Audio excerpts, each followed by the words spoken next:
this Wi-Fi or y'all got? Thank you. Okay.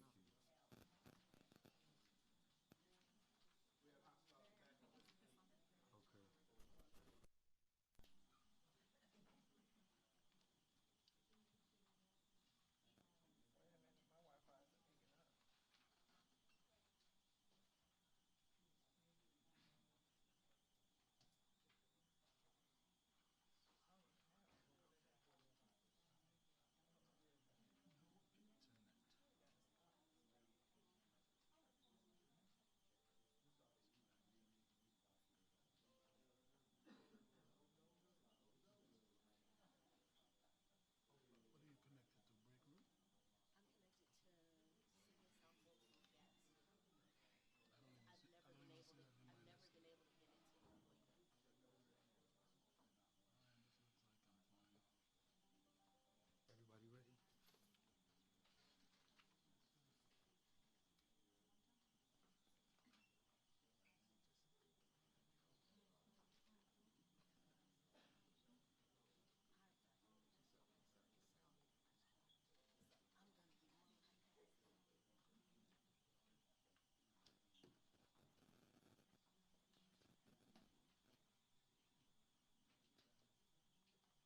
We're going to see the cue here, Mr. Clerk. All right, we can start whenever you're ready.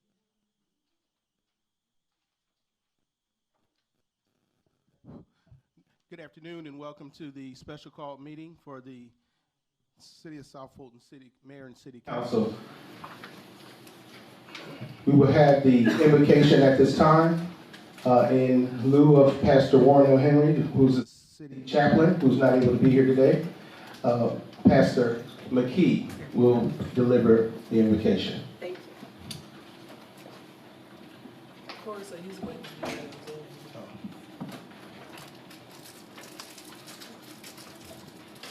Good afternoon, Mayor, City Council, citizens of the City of South Fulton. Let us go before the Lord in prayer. Lord, we just thank you this day. We bring our praises to you, telling you thank you for our city, telling you thank you for what all you've done for the City of South Fulton. Now, Lord, as our leaders become before you, Lord, give them the understanding of what is important and what is not important of the day. Lord, continue to grow us, continue to lead us, and guide us also as citizens. Clerk, are you able to hear me? And Lord, Yes, ma'am. please look over our fire department, our police department, our citizens, and all that serve in the City of South Fulton. Lord, we know we have a task to do, but you will give us the strength. And today we're asking you for all the strength we need to lead and guide. And we thank you. Amen. Thank you. This is the roll call for today's meeting. The Honorable Catherine F. Rao, District 1. Present. The Honorable Carmelita Gums, District 2. Present. The Honorable Helen Z. Willis, District 3. President. The Honorable J.C. Sebastian, District 4. Present. The Honorable Corey A. Reeves, District 5. Number 4. And the Honorable Natasha Williams, District 6. President. Mr. Mayor, we have a quorum. And lastly, the Honorable Mayor Khalid. Present. Mr. Mayor, we have a quorum. Thank you everyone for coming out and cramming in here today. This is going to be quite possibly our last meeting before our summer recess. We will return in August for our fourth Tuesday general meetings in a more spacious environment, I promise. And with that, Mr. Clerk, please sound the first item. Mr. Mayor, if I may, Go ahead, point of order. Yes. I have actually two motions. Pursuant to Robert's Rules Section 9.15 and 3.13B of the City Charter Special Call Meeting, this agenda Recording is in not progress. formatted correctly, and there are items that don't require action prior to the next regular meeting. I move that we strike from the agenda item 4, MARTA South Fulton Transit, item 5, Courageous Conversations, item 6, Decorum Ordinance. Secondly, pursuant to Open Meeting Act 50.14.1 subsection E of the official code of Georgia annotated, we are adding executive session because there are matters that are necessary to discuss under personnel, litigation, and real estate. Second. Okay,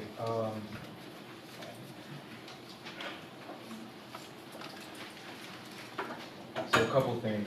A point of order is not a point to make a motion. It's just a point to bring up a process. But we do now have a motion on the floor. So in the future, pursuant to Robert's Rules of Order, if you have a point of order, please direct that point of order to the chair and allow the chair to rule on that point of order before making a motion. Secondly, Point of order. What is your point of order, Councilwoman Williams? Councilwoman Willis? Prior to this meeting, we have consulted with our city attorney and advised to find out how we should make the motions in accordance with Robert Rules of Order, and that's what we did. Thank you, sir. Okay. Secondly, Mr. City Attorney, where is he? Would you like to opine on those points?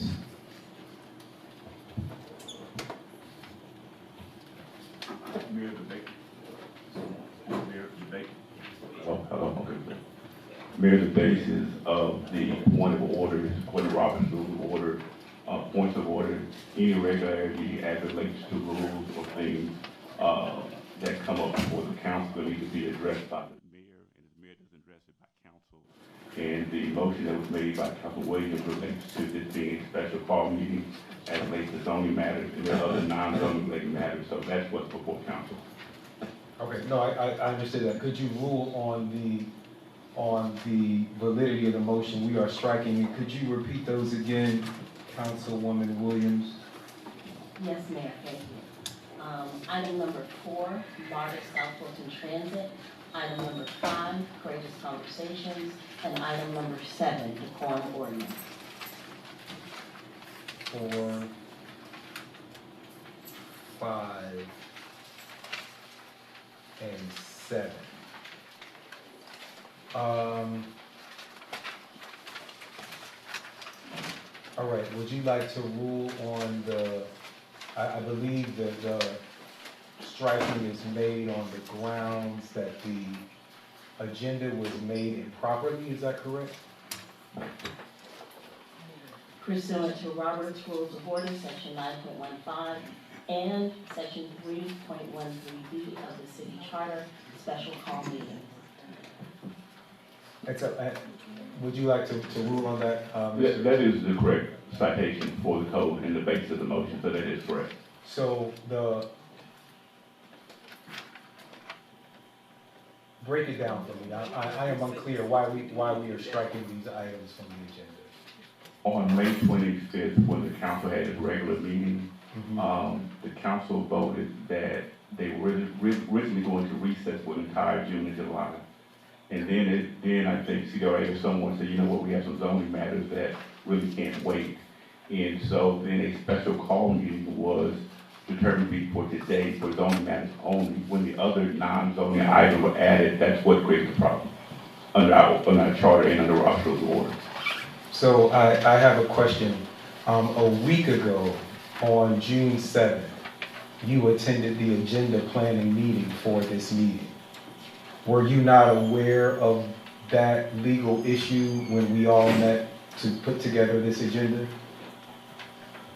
Mayor, without going into particulars in terms of how the mayor goes about doing the agenda, you kind of take control of that aspect, and so I'll let you take control of that aspect. I understand, but we had an entire meeting, myself, the city manager, the city clerk, and you.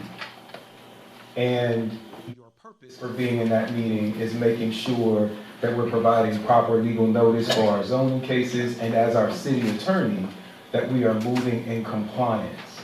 So there was no discussion at that meeting, which is recorded, that this was a problem.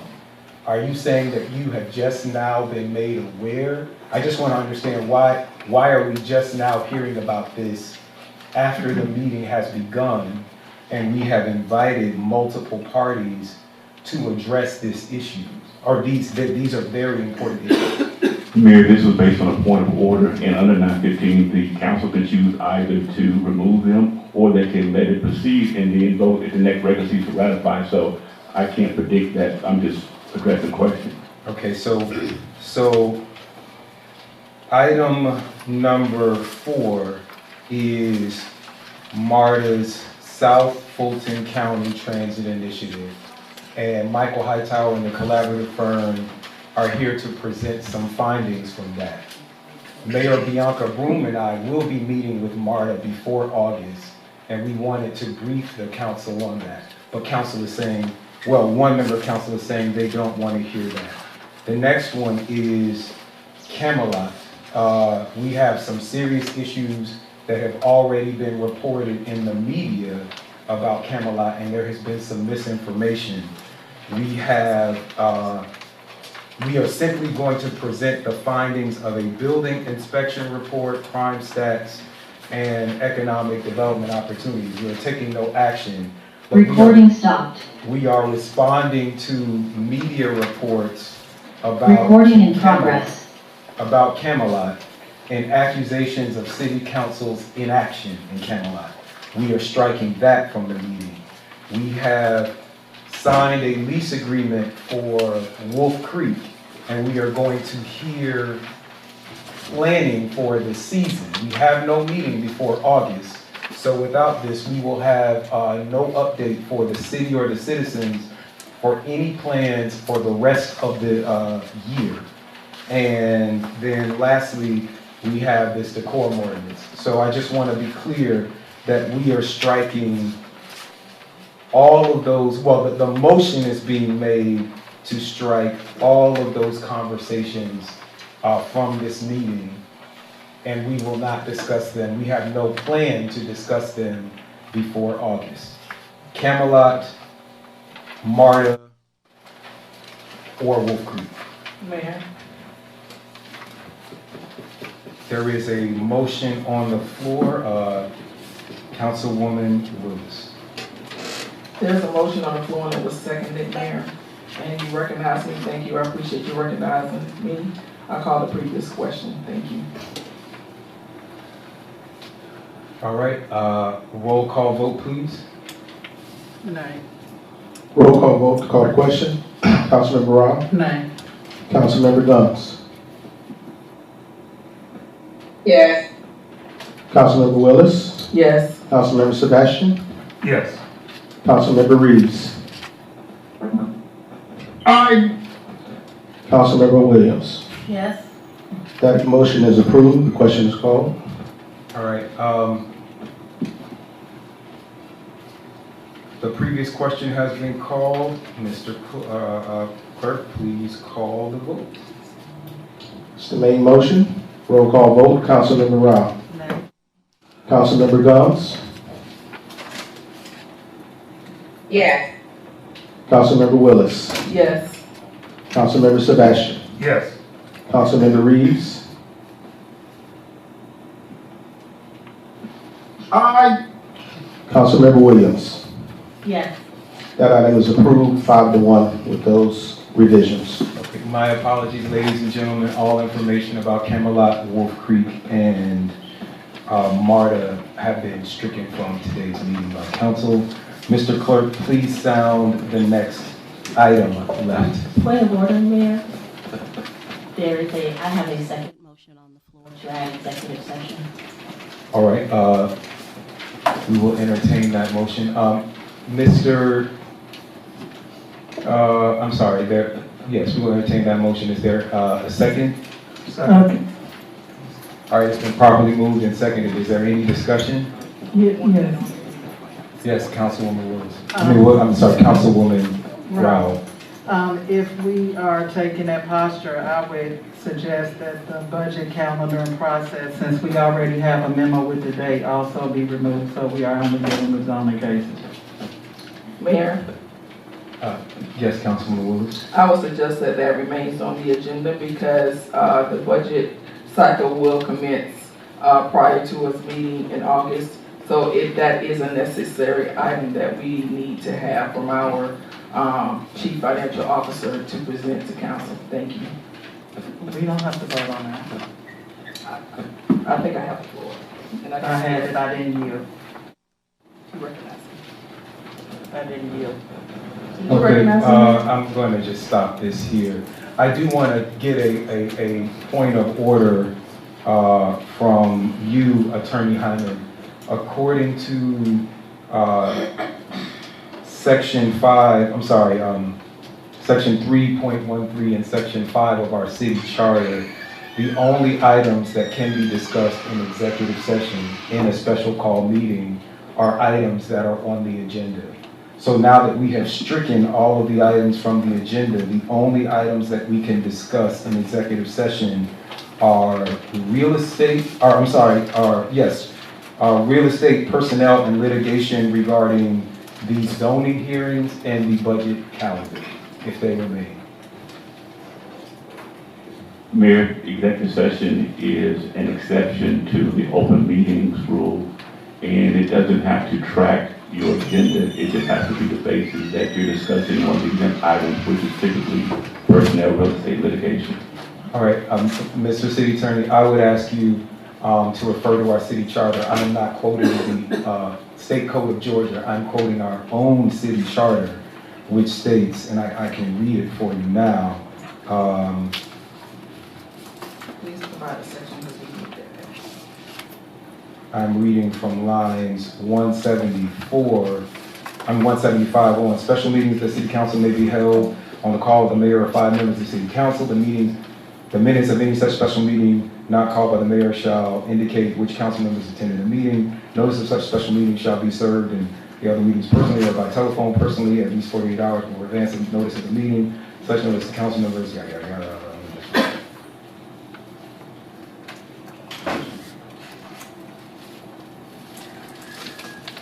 Only the business stated in the call may be transacted at the special meeting.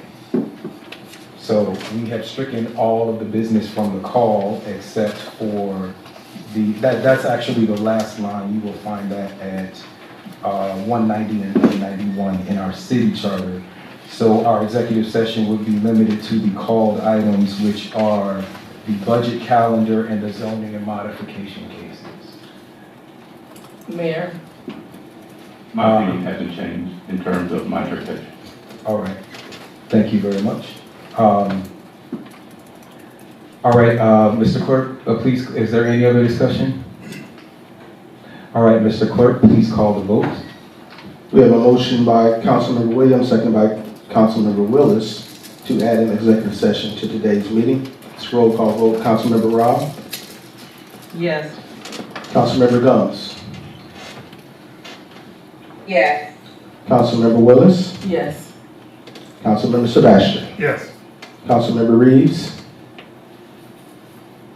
Aye. Councilmember Williams. Yes. That motion was approved unanimously. All right, Mr. Clerk, please sound the next item. Next item on the agenda is Roman numeral 6, 2023 budget calendar and process. This will be presented by Karen Slaton-Dixon, who serves as our finance director.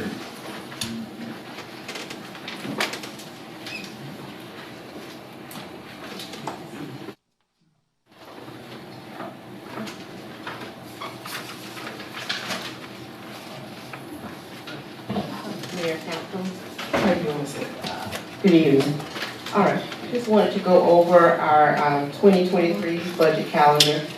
The first item is the basic schedule, which June 1st through the 17th will be our departments will actually enter all of their budget requests and complete their 5-year capital requests, and all of that information will go into our financial software, which is Edmunds, with some of those documents actually being emailed to myself. Of course, June 17th, which is Friday, is the deadline to have all this supporting documentation to finance by the close of business. June 20th through the 21st is the time when the city manager and I will meet to go over all of the numbers and to discuss the revenue and see whether or not we need to go back to the departments and ask for anyone to, make any adjustments based on the revenue projections. July 1st through the 20th is my projected time of when I will present the actual completed, hopefully balanced budget. That is my goal, to actually present to you all a balanced budget and to send that out to you electronically so that you'll have at least the 1st through the 20th to actually review and actually get back with myself or the city manager with any adjustments or any kind of questions. July the 29th, of course, will be the final balanced budget submitted to Mayor Council, and that'll be based on any adjustments that's actually requested.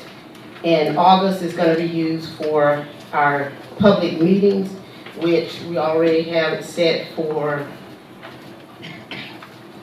August the 16th, and then another one on August the 18th. And during this particular time, I should have the tax digest over from for the tax commission office. They actually emailed me today and said that just as soon as they finish with all of their numbers, they will get us a preliminary tax digest numbers over to us. So we can actually start doing some advertisements and present our millage rate during the August process. So September the 14th will be the date when we actually need to approve the budget, since the fiscal year starts on October the 1st, and that will be a public meeting. And so as I mentioned, on our next calendar, which is going to be our proposed budget presentation, which is going to be Tuesday, August the 16th, starting at 10 a.m. And all of these meetings will be held virtually as long as we have that virtual ordinance in place, emergency ordinance in place to have meetings virtually. They will start at 10 a.m. and according to the schedule at 10, we'll have the proposed budget overview summary to take place. And it'll run all the way to 3:15, which municipal court will be the last department that will present from 2:45 to 3:15 on that day. Then on Thursday, we'll come back at 10 a.m. starting again virtual, which will start with finance. And on this particular day, we'll end with the city manager's office at from 3:15 to 3:45. So right now, that is our proposed FY23 budget calendar. Any questions?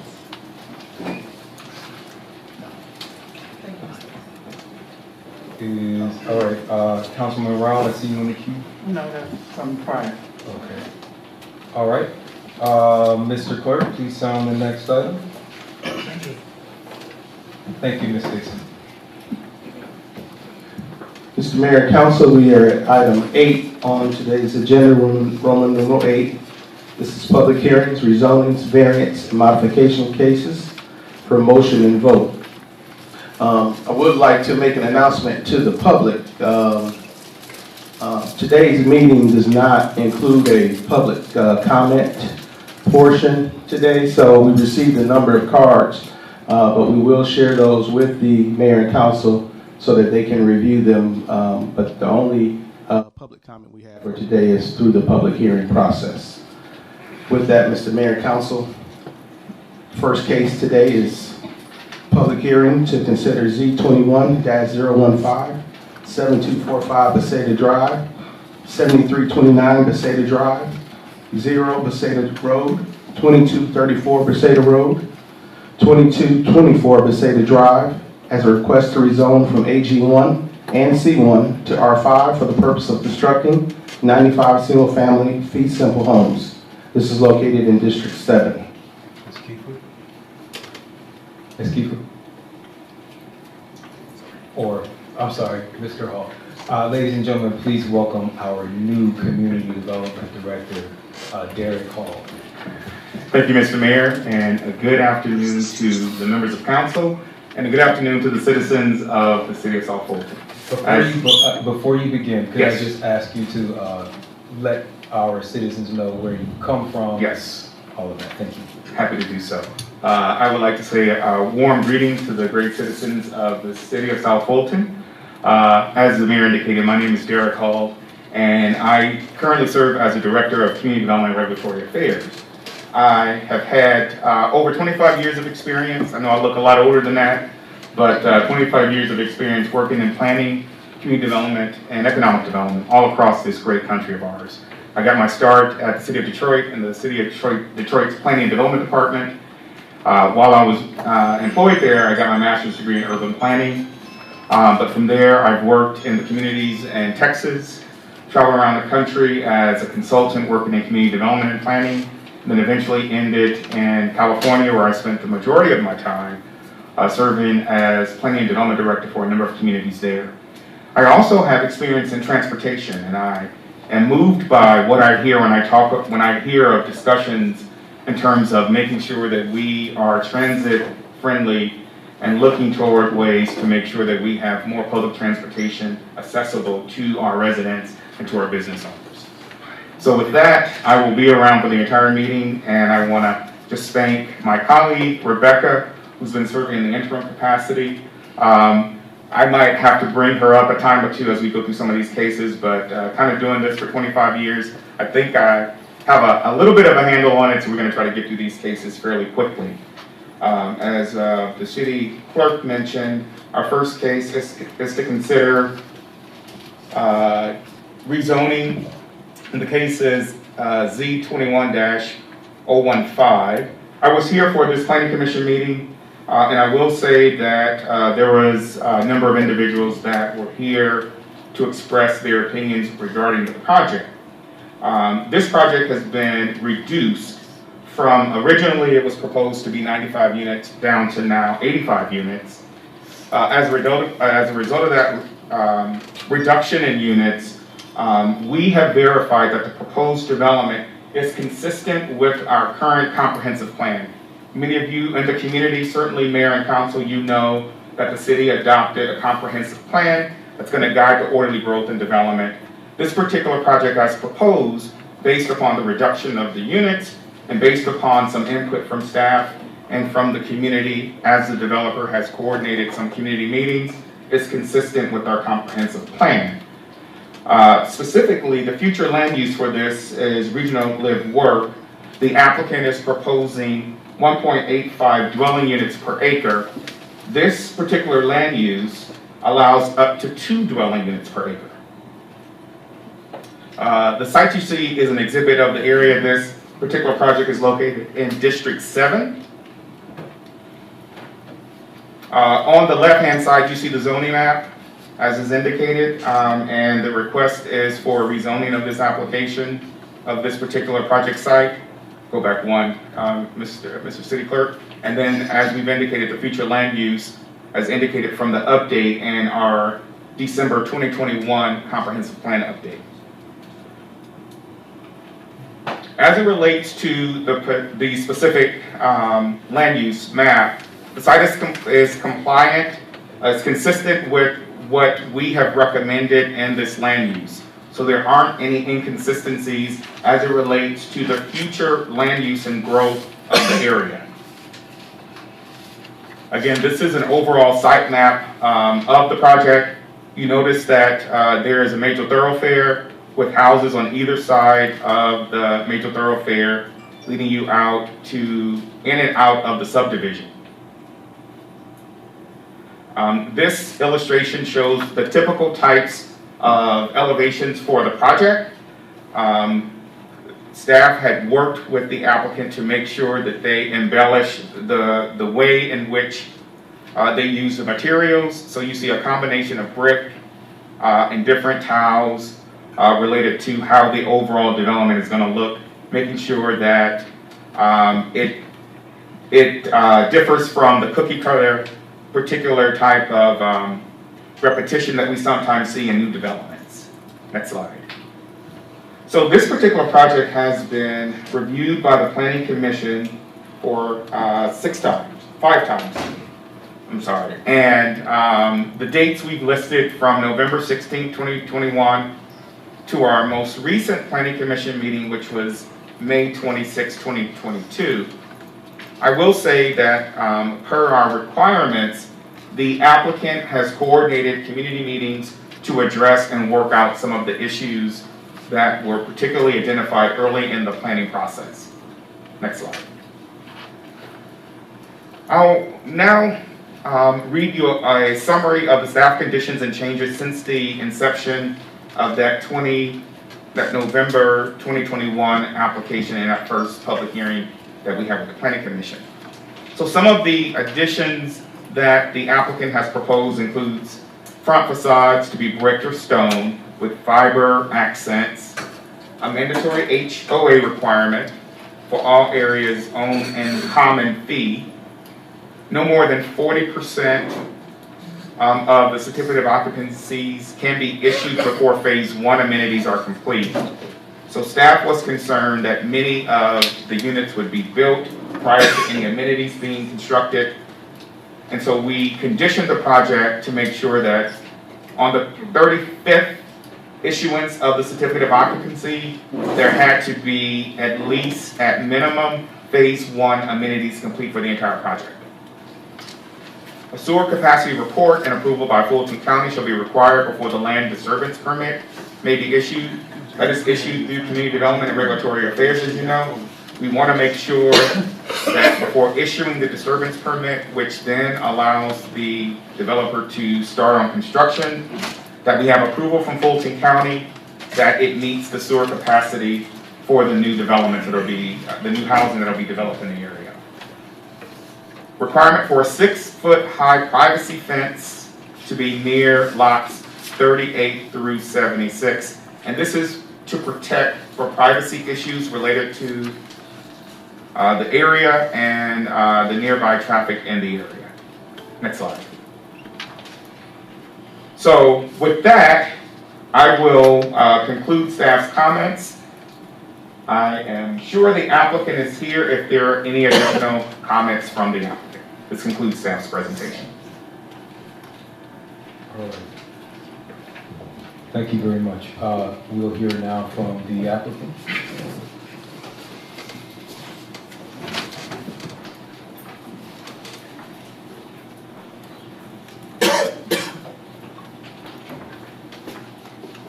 Good afternoon, Thomas Houston, representing Medici Road, the applicant.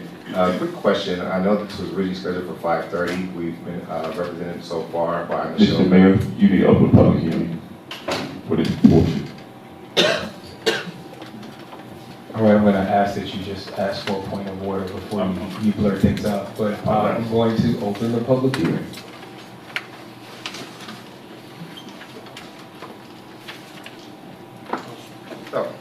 The clerk, may I have all those for and against this item? Thank you. I'll say it publicly. Yeah. Mr. Mayor, for this item, we do not have any, we did not receive any cards in support or opposition to this item. I don't think I put my name on there, but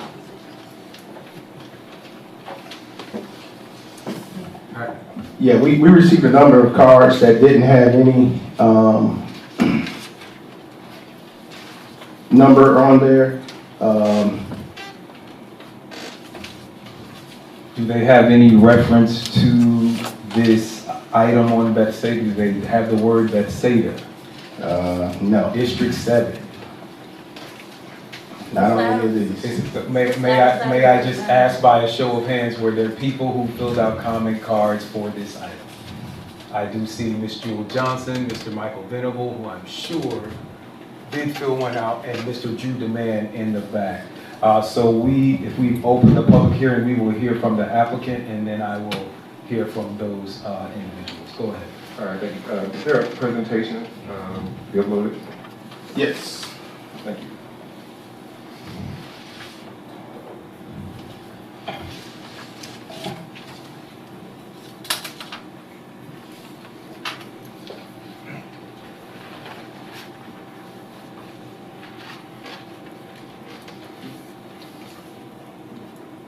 Proper one? I think there might have been one that came over today. If you don't have that one, I can use this one. Yeah, this is the last one I accept. Nah, that's not it. I can talk to it, that's fine. Thomas Houston today, representing Medici Road. We are the applicant. We are a community development corporation that is based in DC. We have been in business for 6 years, and we are now seeking to open up a second office in the city of South Fulton, with this being our first project. What you don't have in this presentation are examples of what we developed. So we are currently creating a mixed-use grocery store with 26 workforce and market rate condos on top, where the actual grocery store we're going to give to residents of the community once it's profitable, because we're making an owner-operated grocery store.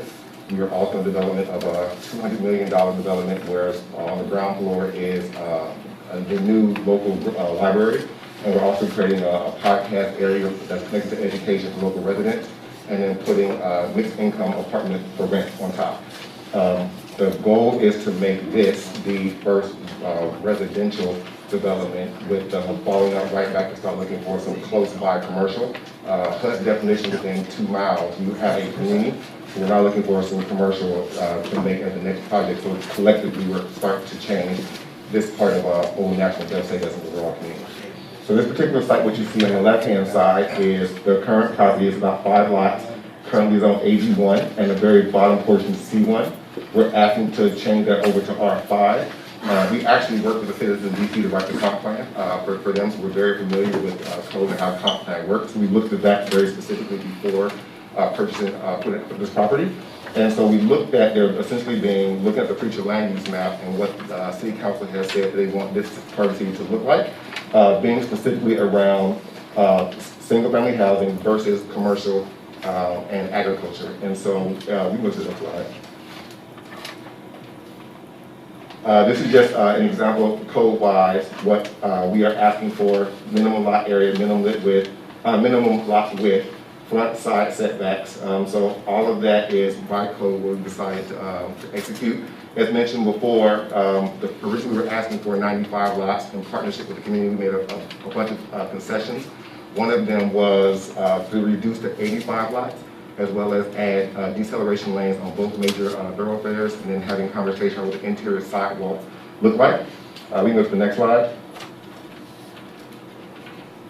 We can skip these. These are really just slides that kind of talk through. Can we go back one, please? So if you take a look at where some of the residents here, where that white slide is, directly underneath that is an existing subdivision. One thing we've also talked to is, I guess with their development, there has some erosion issues. So we talked about ensuring that, because there's new code, that our subdivision actually ensured that not only will there be no erosion on our site, it starts to stop the further erosion of their site as well. So we committed to doing that, as well as what you can't see on this, which we maybe go to the next one, is at the very bottom adding privacy fences. So some of the neighbors were concerned about that there's currently an existing fence behind their yard, but wanting us to add, because of the sloping nature of the site, another set of privacy fences on the total bottom. So what you see is on that basically bottom half of the property will have privacy fences for the people who purchase those homes, to support privacy for them as well as the neighbors in that subdivision underneath that. You can go to the next slide. So one of the other questions that came up was, did we spend any time doing environmental? Did we have conversations? I guess the residents felt that there were some issues around the sewer system. And so we actually worked with, for this part, spent about a little over a year with Fulton County to ensure that that subdivision actually can handle, this new subdivision can handle, the pumping station can handle this new subdivision. Fast forward a year, double checked again, and it still can. So we both shared that email with the residents. And also recommend that as part of the process for getting the land disturbance permit, there are some other issues that have to be solved around erosion to make sure that it's within the code. What's the next? Just a little more conversation around, we shared this for the past few months. If the residents want to actually go and have other questions, they can reach out to Fulton County directly, so we make sure we supply them with this information. Let's go to the next slide. This is just more information about that hydrology test as a requirement, so being able to show the residents, as well as you, what tests have to happen to make sure, from an environmental standpoint, that this subdivision is up to new code standards. We can skip this slide. This is pretty much the same conversation like erosion control, and what we'll be committed to doing, going above and beyond the code to make sure that both our site and this, as well as future erosion toward their site, doesn't happen. One of the other things I want to bring up is we're a developer, but we don't build. And so we have worked with a bunch of large developers in the DC area. And what we wanted to do is find somebody who had the same thought process around quality here. So we spent a few months looking at who's doing the type of work that we believe in this area already. And so we've committed to work with VRB builders. And so this is just an example that we show standard interior items. There's a lot of questions around quality of the work. And so we were able to share the existing interior as well as a list of updated products that they can put. So if they wanted hardwood floors, if they wanted wainscoting, they have the ability to update for all those products. As well as we've actually had, you went to the next slide, thank you, being able to share not only examples and layouts of what the house could look like. We had an open house, invite the residents out to open house for Camp Creek Marketplace, which is an example of what the build could look like, as well as they have a couple of other homes on the market right now, and we sent them links to those houses to see quality-wise what the external and internal of the homes would look like. Just some more examples of not just the house, but also the building plan itself. One thing you can slightly notice in this picture is going back to reading the code, we wanted to make sure that part of what we're offering the residents from the get-go and not having to negotiate is quality. And so we looked at by code what's required. And so our first visual that we showcased was stone front and then hardy plank on the side. What's not in this presentation is all homes that are currently on the market in the city of South Fulton that are above $500,000, new construction, all of them look like this. The only homes that are three-sided brick are all $1 million and up. And those are not the homes that we're building. We can go to the next slide. Just want to give another example of what a house, what a three-car garage front could look like. And these are all things that the resident will be able to choose from as they're purchasing these homes in terms of what particular front you want. Most of this you heard from the planning recommendation. We can actually go to the next slide. These are the lists that over the past couple of months, things that we committed to do, both with the city as well as the residents. So looking at, one of the questions was, value the property on a side view, a side garage. Well, you can't put a side garage on a smaller lot. So what we committed to is every home that had a lot large enough committed to put a side lot on their yard. And so this is just a list, and that was just as one example of all the things that we committed to doing. One of the things, talk about the deceleration lane. So we talked about how can we work with the city from a transportation standpoint to make sure that we're creating both deceleration lanes on both roads. So not just, let's say, the road, but drive as well. I think the next slide is just the last set of the list. And so I'll let you take a quick second to review that. But again, these are the things that over the past few months in working with the team, both the residents as well as your planning teams were able to make both recommendations as well as come to a commitment for us to put into this project. I believe that's probably the last slide. And this is just something you already seen. So one of the things I want to be able to name is we do believe that this is in line with the comp plan. We do believe that what we put into the project isn't what you said you wanted in code. And so we can go back to the residents to have another conversation, but the conversations now are focusing on mandating hardwood floors, mandating certain interior features, which I feel like if that's what the city wanted, it would have been in the comp plan. I want to pause you just because you have about 50 seconds left, and I want to make sure that you have some time to rebut. Okay, I'll pause later with a request to reclaim my time. No problem. All right. Yes, Mr. Mayor, we did get a card from Michael Venable regarding this item, and I think you mentioned Joe Johnson and Drew DeMann. Okay. We will put 10 minutes on the clock for the opposition. That is cumulative, so please be mindful of your neighbors in terms of your comments. Yes, and the same rules. Please try and share your time and be mindful that if you want to save some time for a rebuttal to the rebuttal. Mr. Mayor, Council, for the record and for the edification of the public, if you did submit something in writing via our system, the Mayor and Council did receive that prior to the meeting. They do have that and have reviewed that as well. Good afternoon, it's Michael Venable, 5720 Martelli Circle.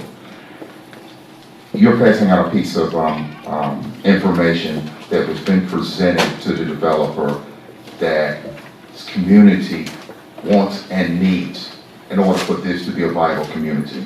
We're going to start off with the creation of investment property. This is going to be lower value construction. Now, if you will look, and you can read all of them, but I'll pull out some things here that should be here. Of the homes, we were requesting that 47%, less than half, or 40 homes be minimally constructed with 3-side masonry. This condition is going to provide diversity, and unless there is a significant number of mostly brick homes, the diversity is not solidified. You hear the argument, well, would you want a couple? That's not going to bring anybody in. And talking about this, if you take this location and you go about a mile and cross over the county line, you will have every home looking like that. Every one of them. We're requesting that 25% of the homes, or 21, have side or rear entry garages. Okay, we're going to give. You got us in a tiny little lot. So that means you're not interested in land value at all. We can put side entry garages on all the interior circular lots. Guess what? We never talked about doing rear entry. So we don't want to think outside of the box because we want to continue to have this looking the same to where this community does not have the diversity and variety of homes that is absolutely necessary. We're requesting that all kitchens, bathrooms, and laundry rooms have stone countertops and hard tile flooring. We're also requesting that all first level, just first level, have hardwood flooring. We're requesting that all the homes have floor and ceiling molding throughout the finished area, and that all homes have a patio or deck. None of these requests is in no way unreasonable. If you come back and pull any home magazine and flip through the papers, you will see every single solitary thing that I wrote on this condition. Second part of this, passive amenities. Okay, let's be educated on land use and the zoning. You're not doing any favors by these numbers. This is in a wetland. You can't build on that property even if you wanted to. But you're using that as part of your calculation. Oh, I've got less than 2 units per acre. Lolly-da, that's great. But let me show you what else creates investment property. A walking trail, a dog park, something that you don't have to take care of, and something that somebody decided they didn't want to pay their association fees, people would just let go and walk the other way. The destruction of your property. Then we're talking about these smaller lots. City has done the southern part of the city of South Fulton a disservice. You cannot deliberately and directly say that all of the small homes and lots are just in one area and one side of the city, and everybody else on the other side, you're not required to do that. That destroys my school. It destroys my retail. Because, show you what happens. It's your mindset. People may not be doing that on purpose, but when you come in and say, I got a small house and a small lot, you're automatically saying cheap. And that's what we've got to get out of. But see, now you think it's ridiculous to put an all brick home on this side of the city. You think it's absurd to come put hardwood floors and hard tiling in the floors. We're not talking all of them. I can't even get half. We're talking about 25% of the homes having some variety by having a side or entry garage. This is the variety and things that we need to make sure this entire city thrives and comes forward. Mr. Venable, do want to let you know there's only 5 minutes left on the clock. All right, I'll let that go for the rest. Ms. Johnson? I was gonna let Mr. Brandon go, but I'll be brief. First of all, I want you to understand that I support what Mr. Venable just finished saying. We have to be very careful, Mayor and Council, This is an area that has been hit very hard in terms of its density and poor infrastructure. We have got to look at what it is that we're doing. Number one, the most, I say, egregious thing about this whole thing is that the quality of life issues have not been looked at. We have to really look at that. Look at our schools. Look at our sewage capacity. We're building everything on current sewage capacity. Fulton County don't care. We will not be able to expand our sewage capacity for the next 4 years. When we run out, we gotta have it. Then you guys are going, well, put it on the citizens. I'm gonna close real quick by saying, we, last year, were supposed to have had money in the budget for the impact study. We need to be charging impact fees. Where are the impact fees? We also had talked about the citizens and this council coming back together to amend our land use plan and zoning. I would like to see it. Yes, I live in District 1, but I am concerned and very compassionate about the entire city. So I'm going to give Mr. DeMand an opportunity to come because I'm in District 1. Mr. DeMand, I'm going to yield to you.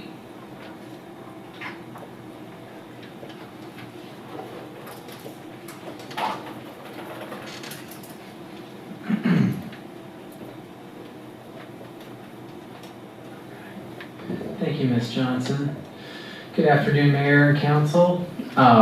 Yes, I do reside in the 7th District. My name is Drew DeMand, and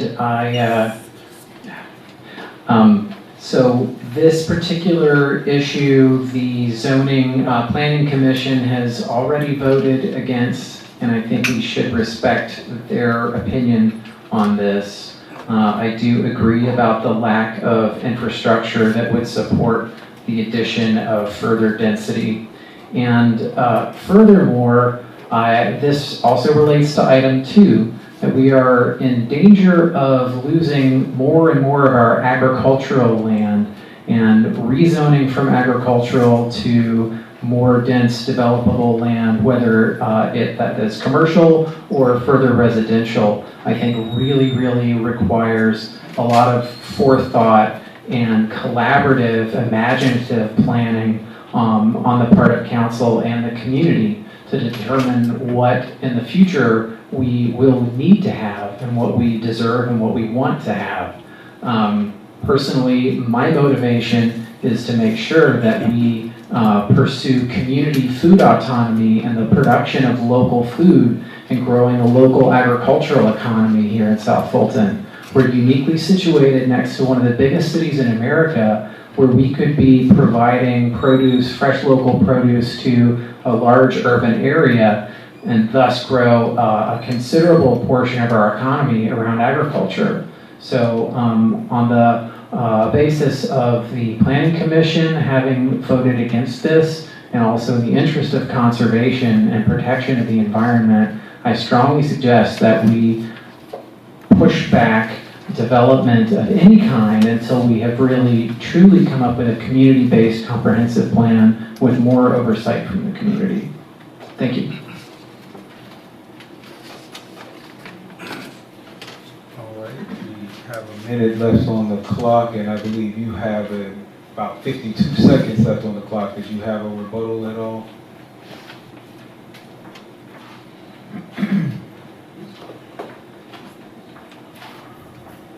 Thank you, Mr. Mayor, City Council. Thomas Houston rebutting. Just 3 quick thoughts. So, did a calculation. A mortgage on a $300,000 house is $2,000 a month. The average rent in this area right now is $2,000 a month. There's no investor in the world that seeks to break even. So by default, these homes start at $350,000. That's not an investor home. Talking about homes less than a mile away that are all brick. He's talking about homes in Fayette County, not the opposite of South Fulton. And I look, there's no single house on the market right now that's under $1 million, that's all brick, not a single one. And then the third thing is, we start this process by following the city's lead. So I would ask the city not piecemeal decisions and actually follow the lead that you actually already set, which is a comp plan. So if the focus is to keep agriculture, I would ask not to do it by zoning request, but go back to the comp plan and make that change. Thank you. All right, thank you. Is there any rebuttal from our three public commenters? Mr. Venable, you have 1 minute and 12 seconds.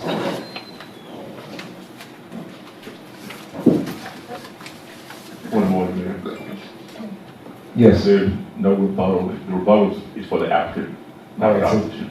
if they have time left on the clock, they cannot use their time. It's not true. All right, my apologies, our attorney said you cannot use your time. All right, well, with that, I will close the public hearing and open the floor for discussion with council. Let me see who is in the queue. There's no one in the queue, but if you want to just give me a show of hands. Oh, look at all of those people there. I have no idea why it's not working here. Councilman Sebastian. Yeah, I wasn't quite clear about the amenities, Mr. Hull. Do you want to expand on the amenities that are available for this particular subdivision? Councilmember Sebastian, I don't want to misrepresent the developer, so I'm going to ask him to come up and discuss specifically what the amenities are. Thank you. So within the home, each home has an electric vehicle charger. We actually have 3 external amenity places. Technically right now we have by requirement a kids playground that we work with Fulton to size for this size community, as well as we took a look at adding like an adult play area that could be either racquetball or something like that, and then another a dog park.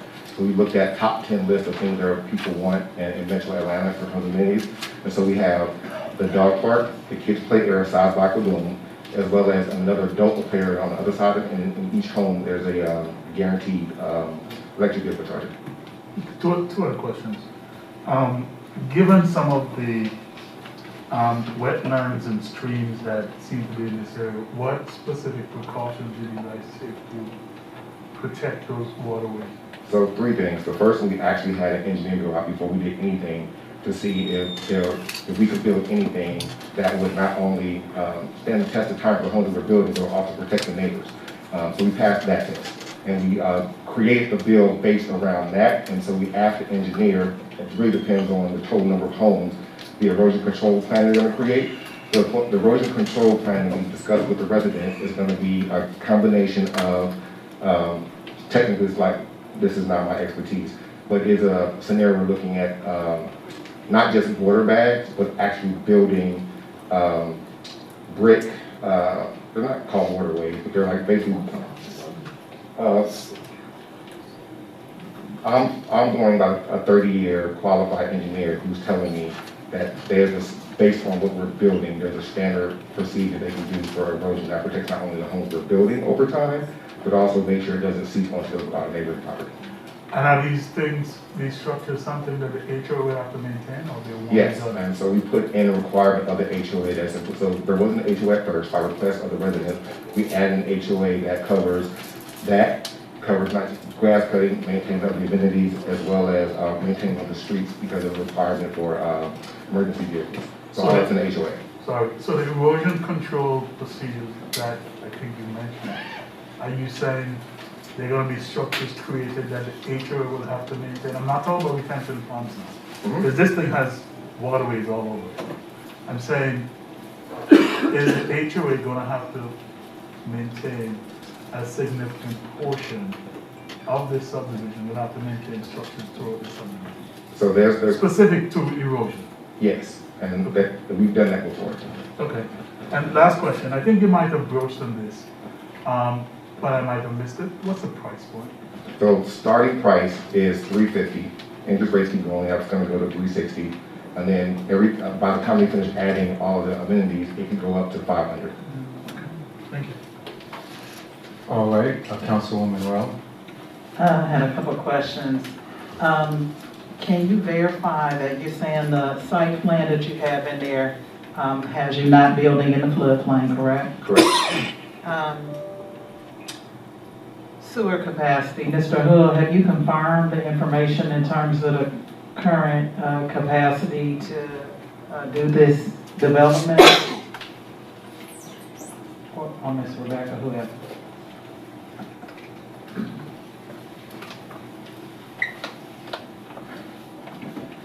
So So Fulton County will not indicate at the time of a rezoning that there is sewer capacity. It's just at the time of they're ready to actually turn earth and move development. They have they indicated at this point that there is, but no guarantee. Yeah, they're given 2 letters and said they won't approve. You know, you can approve that. Yeah, so they've indicated that currently there's capacity, but will not guarantee it for the time of development. Construction. Exactly. Okay, and then I heard something about the planning commission. What did the planning commission, what were their concerns? They indicated, based on just the surrounding area and the character of the development and quality of development, they recommended denial. But this is consistent with the future land use? Yes, ma'am. Okay. That it, Councilwoman Well? Yeah, that's a lot. All right, Councilwoman Williams. Yes, thank you, Mayor. I think Councilwoman Rao actually started the question that I was going to ask, but the denial by the Planning Commission cited that if this zoning proposal will result in an excessive burden on the streets, transportation, utilities, or schools. And I noticed that in the presentation that you just presented, you had in there Planning Commission TBD. Were you aware that the Planning Commission recommended denial? Yes, I said this was a slightly older presentation, we updated. We were when they denied it. I would actually go back, the Planning Commission never asked those questions. Every session been failed. That's not a question they asked. Okay.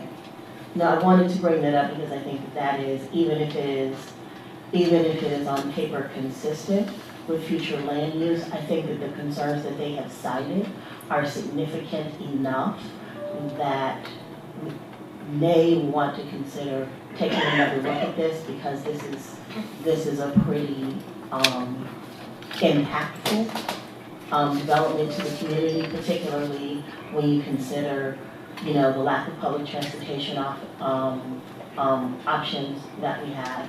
Kind of, you know, MARTA. Although I take MARTA and MARTA, please don't be mad, because I usually, but it is not the most efficient way to get back and forth and to get around the city. And so, you know, when we start talking about cars and the stress on utilities and what it's going to mean putting more kids in these schools, for me, that's a significant enough hurdle that I would want some reassurances that these things have been discussed and addressed. No, that's not. Oh. Okay, so that was the main reason we went from 95 to 85. And if you notice from the comments, it wasn't there was too many houses. It wasn't that we weren't putting the interiors in that was asked for. So we've gotten past what are the right amount of houses for the neighborhood. The argument, the conversation with the community is what's going on in the inside of the house. Now, the question is about the number of houses, because there's going to be too large of a burden on the schools and the roads. Part of that is we're bringing our community development organization is like to map out what does that look like to build out the community. Yes. And then specifically for this site, if the ask is to go back to the community, to the furthest go back to the community and reduce the number of houses, we can have the conversation. But we haven't had that conversation for 6 months. It's only been about the interior of the house. Right, no, I and that's why I wanted to ask the question, because from what you presented versus what I was reading on the screen, it seemed as if you may not have been aware that this is what the Planning Commission said, and I'm not sure how the breakdown in communication happened, that you didn't know that these were the things that were put in as a concern to recommend the denial. Not so much about the interior of the houses as the burden onto the community. So I found it out Monday, because that's the first part of the document, and that's never told me in the commission meeting, so I would have known that I was concerned until I read the document on this past Monday. Okay. Yeah, if Ms. Kiefer, if we could kind of maybe try to get everybody on the same page in that regard, because again, I think that this is significant enough concern that this needs to be revisited. And we're okay with that if that's what we want to go back and talk about, because it's about the community, not just these houses. Unaware, yeah. Yeah, like, I can only tell you what, was given to me and what I'm looking at. Well, I assume what we're all looking at, because these are the documents that were given to us. And this is what was listed on page 9 of 9. So that is specifically the motion that was made by by Planning Commission at the Planning Commission meeting, and their citation for their reasoning for denial. So that was on public record at the public meeting.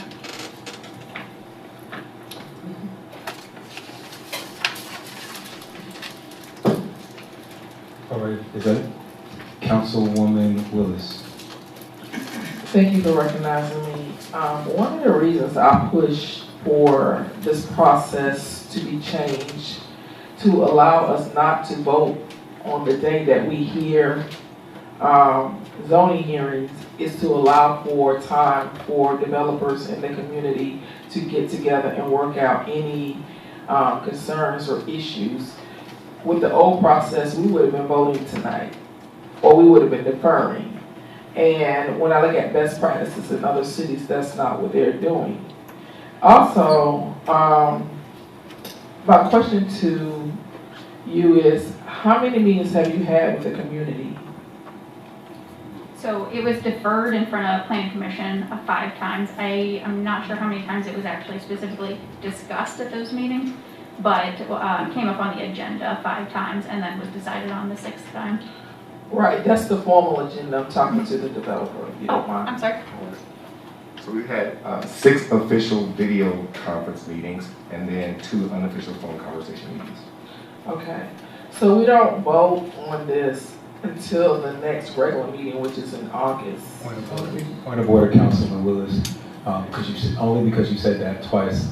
As this is a special call meeting, we are actually voting on all of these items tonight, though you are at liberty to withdraw your application.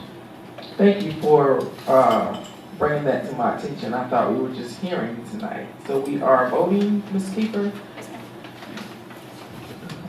I would suggest that our community matters, and what's on our zoning commission is representatives from our community who live in our community. And I would suggest that you spend a little bit more time with the community. I know you said you met with them 5 times or 6 times. I don't care if it's 50 times. One of the reasons we fought to have local control is so that residents can have self-determination of what they want in their city and their community. I don't live in this area, but what happens in this area impacts the entire city.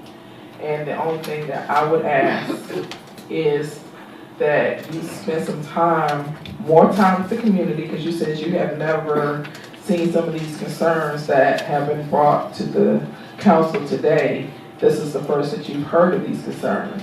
So I would just suggest that you go back to the community and have more dialogue and conversations about the concerns that you've never heard of that was brought before us today, and see if you could come to some meeting, to some type of compromise. Thank you. All right, I did have a couple of quick questions. There's been a lot of talk about the wetlands in this area. It's currently zoned agricultural, correct? Right. What percentage or how many acres are wetlands versus developable land?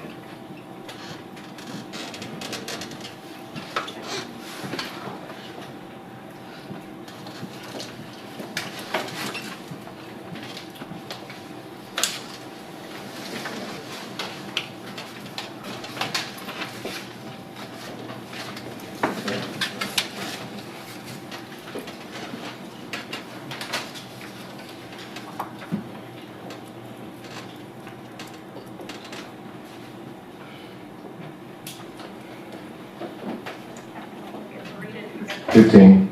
Sorry. 15. 15 acres of creeks that run through. So you would have to remediate that to be able to do it on both sides.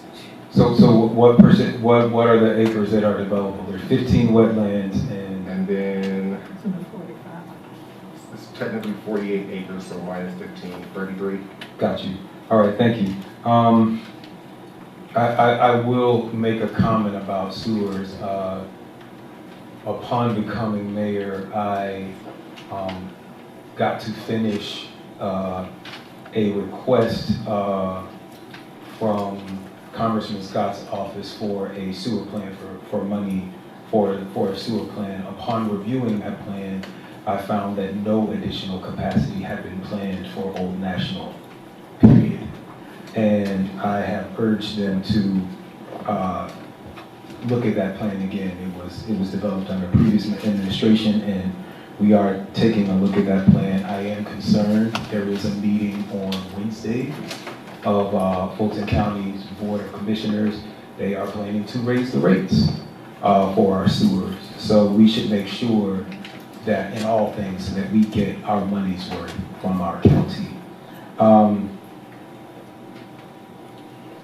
You did say that you might be willing to hold this item. If we were just at,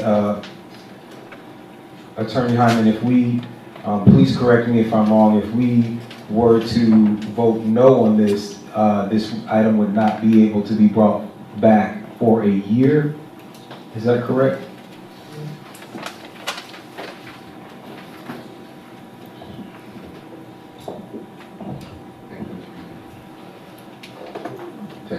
Thank you, Mr. Mayor.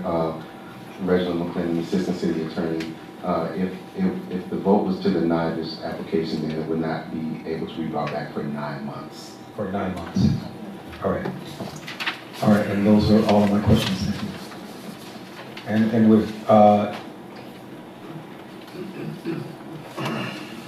don't know, as a matter of course, we are about to take a vote or make a motion. Is it too late for the applicant to withdraw the application at this time? I would refer to Mr. McClendon. Our code dictates that the city council would have to withdraw the application. Already. And with that, I will entertain a motion. I move to defer consideration of the request to the August 9th, 2022 council meeting.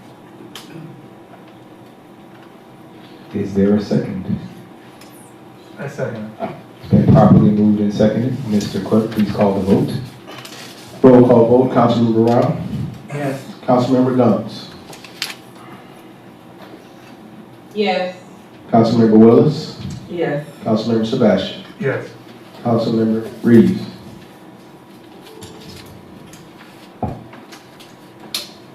Mayor Pro Tem Reeves? Councilmember Williams? Yes. That item is deferred. All right, thank you, Mr. Clerk. Please sound the next item. Next item is item 2 on your agenda. It's a public hearing to consider Z22-001, 0 Wilkerson and Ono Road, tax parcel 0725-00103-0456, and tax parcel 0724-0000-90134, and 0724-0000-900-321, as a request to rezone from AG1 to CUP for the purpose of constructing 300 single-family homes. This is located in District 4. All right, I will, go ahead, I'm sorry, Ms. Kiefer, or Mr. Hall, or both. Thank you, Mayor, City Council. The applicant had addressed us, I believe, earlier this week and had asked that this item be deferred to the August 9th, 2022 meeting to be able to address some of the community concerns that had come up at Planning Commission and as a result of those additional meetings that they had been holding. So staff recommends deferral of this item. I move to defer the public hearing consideration of the request to the August 9th, 2022 council meeting. Hold on one second. I do need to close the public hearing. Or do I need to hear, what do I need to do? If they withdraw it. Yeah, I know there's a request made. I'll let Mr. McClendon formally answer, but I just wanted to say I do have a number of cards here as well. But Mr. McClendon? Except that, but if it's being deferred, the council so moves in, that those comments will take place at the August 9th meeting. All right, so we do have that motion almost on the floor. I'm going to go ahead and close the public hearing now and entertain, I'm going to close the public hearing and entertain a motion or debate from council. Mr. Mayor, I don't. Mr. Mayor. Yes, go ahead, Councilman Sebastian. This is a District 4 item that the community has put a whole lot of effort in. This has been going on even before I was elected, right? And so the owner is not here, correct? Yeah. Is the owner here? I think she's do you guys have any idea what you're planning to do? Because I would love to hear further thoughts. So we've been going on with this one for a long time. And Mr. Mayor, if you could indulge maybe a few responses from the community. Michelle Battle Law, 3562, Abbott, North Lake, Tucker, Georgia, 30084. We have heard very loud and clear the issues that the community has raised. We are looking. Okay, wait, I'm sorry. It's just I'm getting lots of information. I am being told that I'll just have you repeat that. Go ahead, Clerk Adams. Yeah, I was saying you closed the public hearing. There was no public hearing. You didn't allow the people to speak. So Mr. McClendon is back. I was telling you that either the public hearing is deferred to August or you have the public hearing this evening. But you said this hearing was closed, indicating that there was a hearing held, which would go against the process. But I'll let Mr. McClendon speak to that. Yeah, a point of order. Councilwoman Willis. There was a motion to defer, but I don't recall anybody seconding that motion. Okay, so point of order, the motion was made out of order because we were still in a public hearing. We couldn't entertain a motion until we closed the public hearing. Welcome to Robert's Rules, ladies and gentlemen. So then we closed the public hearing, but then someone asked to reopen the public hearing. So now I'm going to ask Mr. McClendon, we did close this public hearing. Can we reopen the public hearing? Point of order, we didn't close the public hearing. Yeah. Mr. Clerk, did I close the public hearing? Yes, you did, but I was indicating that you didn't allow the public to speak, so therefore there was no public hearing. What is the pleasure of this body? We need to let them go on and speak now. I support my colleague. All right, so I am going to unclose the public hearing, and we are going to have the public hearing tonight. With that, I will yield the floor to the applicant. You have 10 minutes on the clock. So we're here this evening to ask for a deferral of this matter to the August agenda. We are looking at further reductions in the unit count as requested by many of the folks in the community in terms of looking at possible other options with regards to the zoning in order to come into more compliance with what the current land use is for the site. So we've heard the comments that have come from the community. This property is currently zoned, is not consistent, and I think that needs to be clear, is not consistent with the current land use.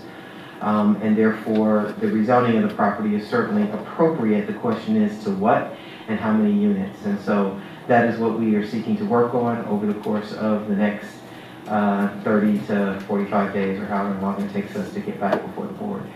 During that time, we will have additional community meetings and we will continue to work with staff in your office to address the issues that have been raised.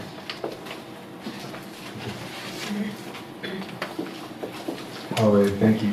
Mr. Clerk, are there speakers? Are there speakers for or against?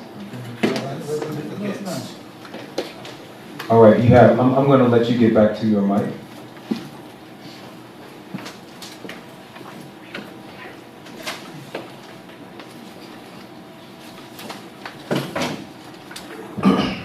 Yes, Mr. Mayor and Council, we have a number of speakers in opposition to this application. We'll call those speakers in order. Received. Again, there's 10 minutes that are allocated on the clock, and that's for cumulative for all speakers. May I proceed, Mr. Mayor? Yes, please. Okay, the first speaker is Ms. Jane Shapey.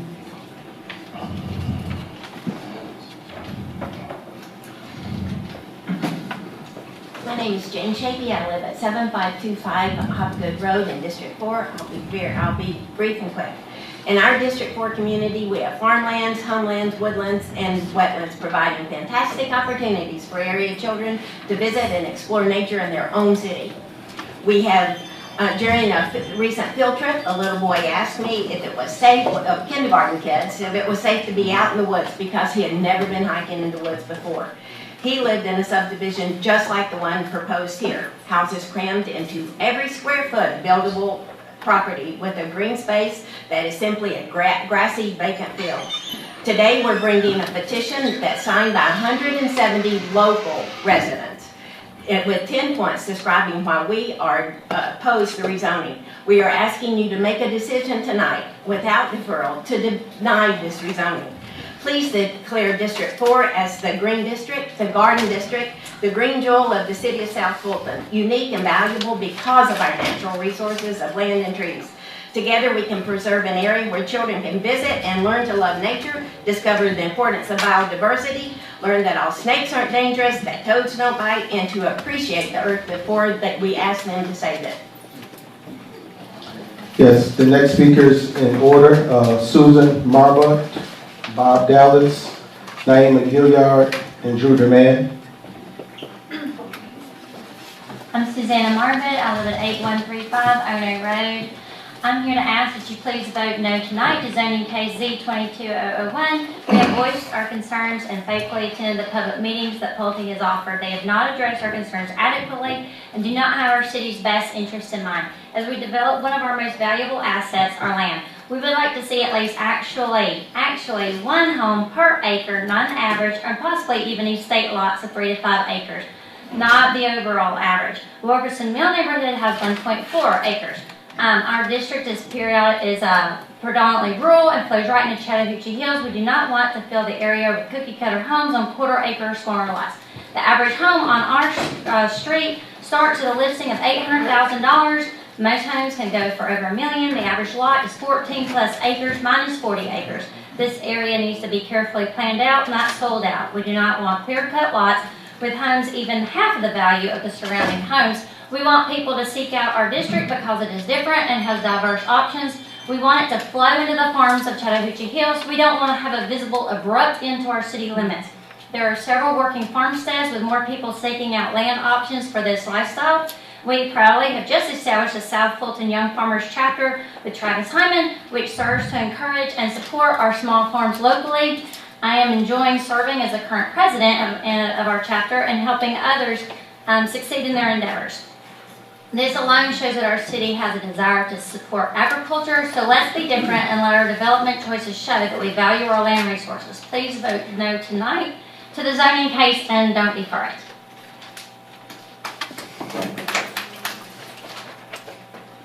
Bob Dallas, Forrest Marva, Naima Gilliard, Drew DeMann.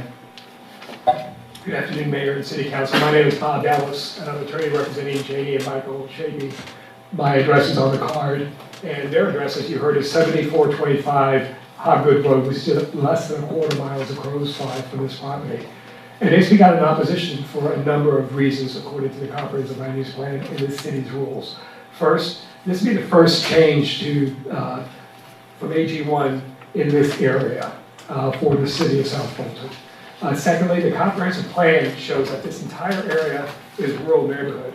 In reading from the rural neighborhood, it says, this character area is characterized by low to medium density residential houses which establish single-family homes on large lots and newer traditional style subdivisions with larger lots.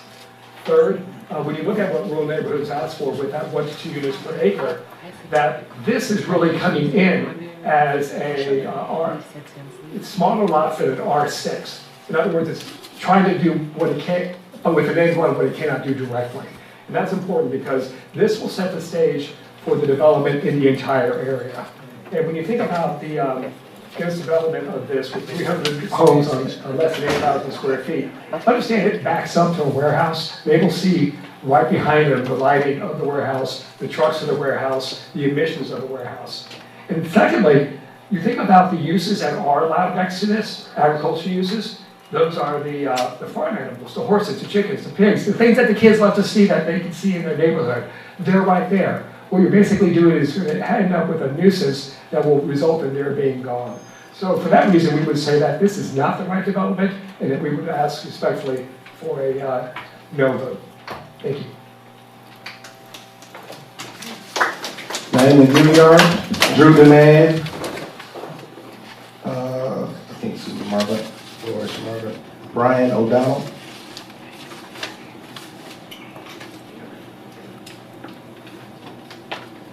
Your name. Ms. Gilliard is next. Councilwoman Gilliard is next. As she approaches, it is so great to see you in person. Great to see you as well. I haven't seen you in some time.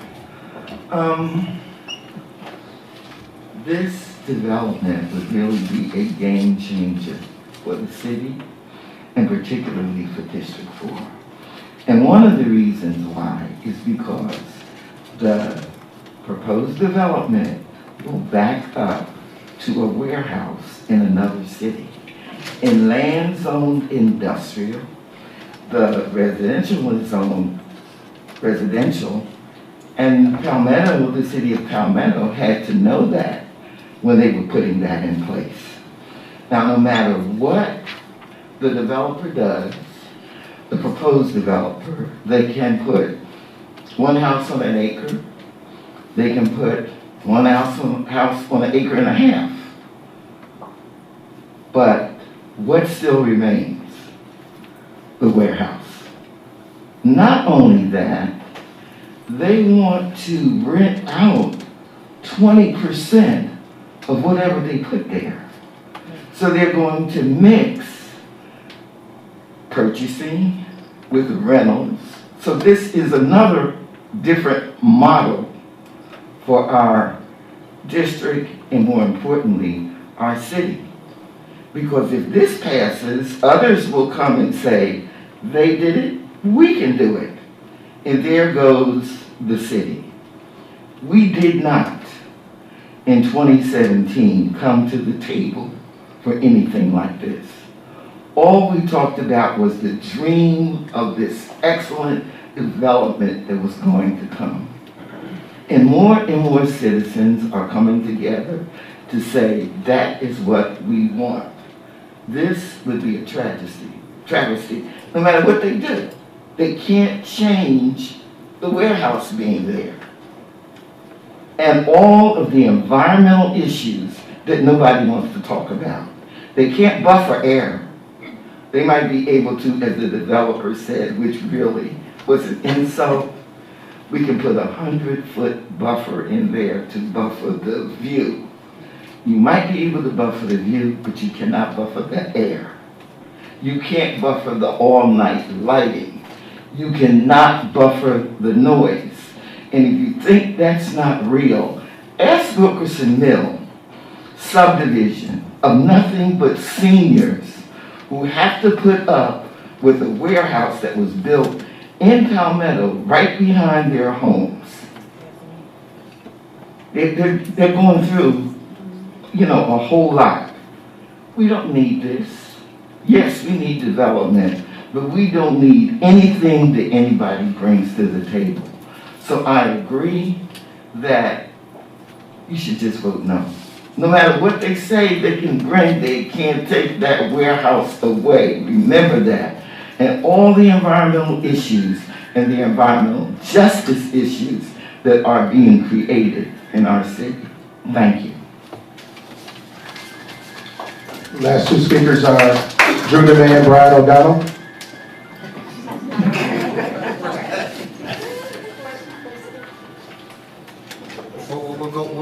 We'll go with my running partner from the Devon 5K. You did good on that race. You too, sir.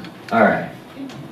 Just real quick, if you are here to support us in opposition to this in our green shirts, or even if you didn't wear green, Mr. Red, please stand up. let everybody know who you were here to speak against. Thank you very much. Okay.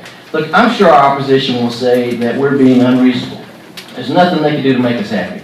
But we recognize that we can't stop all neighborhoods from coming. What we are against is the number of homes that they want to put here. There's only 19 homes on Ono Road. They want to bring in 300 more. There's approximately 2,000 homes coming in with all the development that's coming to our farming, quiet, rural life and green, sustainable properties that we seek your help in preserving. We're not here today because Pulte simply wants to build a neighborhood. We're here because they want to do it only if you're willing to rezone it from AG1 to CUP. They can build an AG1 neighborhood now. They just don't want to. They can do it now without anybody's approval. They want to do it as a CUP because they can squeeze in more homes. We don't need more homes. They act like an AG1 can't be done.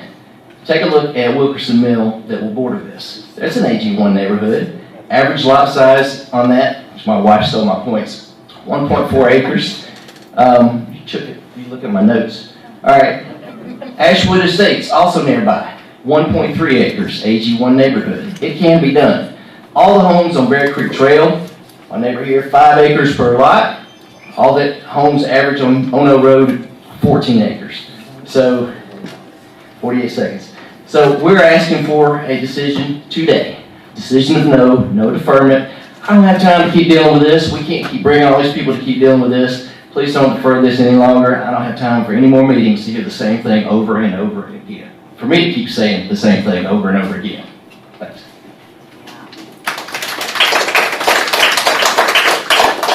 Mr. DeMay, you have 21 seconds. All right.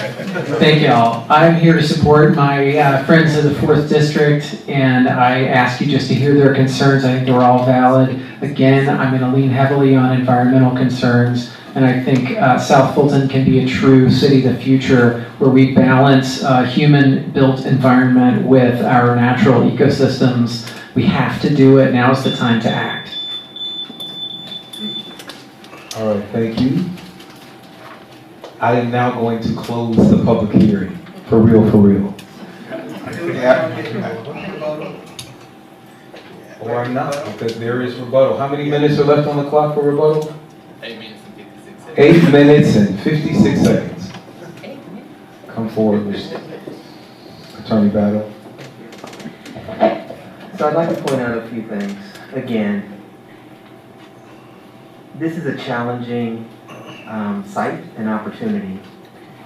The first is that whether we like it or not, the city has designated this area for rural neighborhood. Rural neighborhood has 3 zoning districts that are technically permissible within rural neighborhood. And you can check this with staff. It's R2A, CUP, and NUP. AG1 is not one of those. So currently, the AG1 is not consistent with what the current land use plan provides for on this property. That's number one. And from our perspective, that allows us and gives us the right to come and ask for a rezoning. We asked for CUP. That was the most intense. We will acknowledge that of the 3. What we recognize is that that has not been acceptable to the community. And therefore, we need to go back and relook at which the following 2, which would be R2A or NUP, would be acceptable based on, again, the comprehensive plan that the city, that you as the city has approved. So you said what it should be, and we're trying to fit within there because AG1 is not one of them. So we developed on it as AG1. That's not actually consistent with what the city has said its vision is for this particular area and this particular site. You could have gone to, I think it's agricultural use. There's a designation for agricultural that AG1 would have fit under, but that's not what you chose. You chose rural neighborhoods, so that's what we're asking for. We didn't come in here asking for a land use change. We came in here asking for a zoning that is consistent with the current land use plan. The other thing is, this is an environmentally sensitive site. The other subdivisions that were mentioned, particularly the one off of Wilkerson, does not have the environmental challenges that this site has. Over 20 acres or so of this site is streams and a lake. And so we are maneuvering around and want to preserve those areas. And so we have to find a way to be able to do that and do it in a manner that is consistent with what the zoning ordinance and the subdivision ordinance allows for. So what we're asking is to have that opportunity to go back. We understand that we have to reassess. We understand that we have to lose lots. We get all of that. Nobody's standing here trying to blow smoke and say, hey, we're going to still come in here with 300 lots or whatever. We know that we have to give. And we know what the community has said that they would like. It's interesting to me that we've been now painted as doing or trying to some kind of way maneuver in a rental product, which is not true. I want that to be emphatically clear. What we said is that we were happy to give a rental restriction, which is what the city has often asked of subdivision developers, to limit the number of rentals. Not that we're saying we want to rent, we're saying that you don't have to worry about anything over a particular amount. We're not trying, and we can even have a condition that says you can't rent to an investor pool where they're coming and rent all of those units. Nobody is trying to do any of that. That is why we volunteered to give that as a condition. But that is not saying that we are trying to circumvent the system around here to do some type of rental community. And then finally, with regards to the buffer, I find it interesting that we say on the one hand, develop it as it is, which we could do for residential homes, but yet we've got this industrial piece, which we had nothing to do with, that's adjacent to the site. That property has been there, we recognize that, we will buffer from it.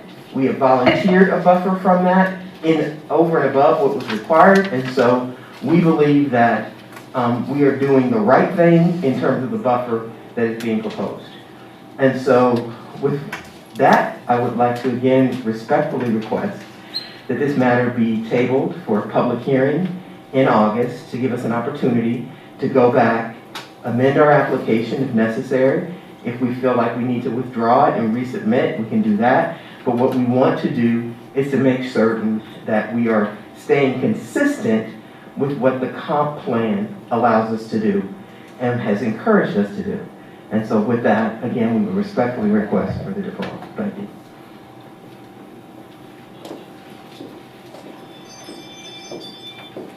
All right, now I'm going to close the public hearing. Now I'm going to close the public hearing and open the floor for a motion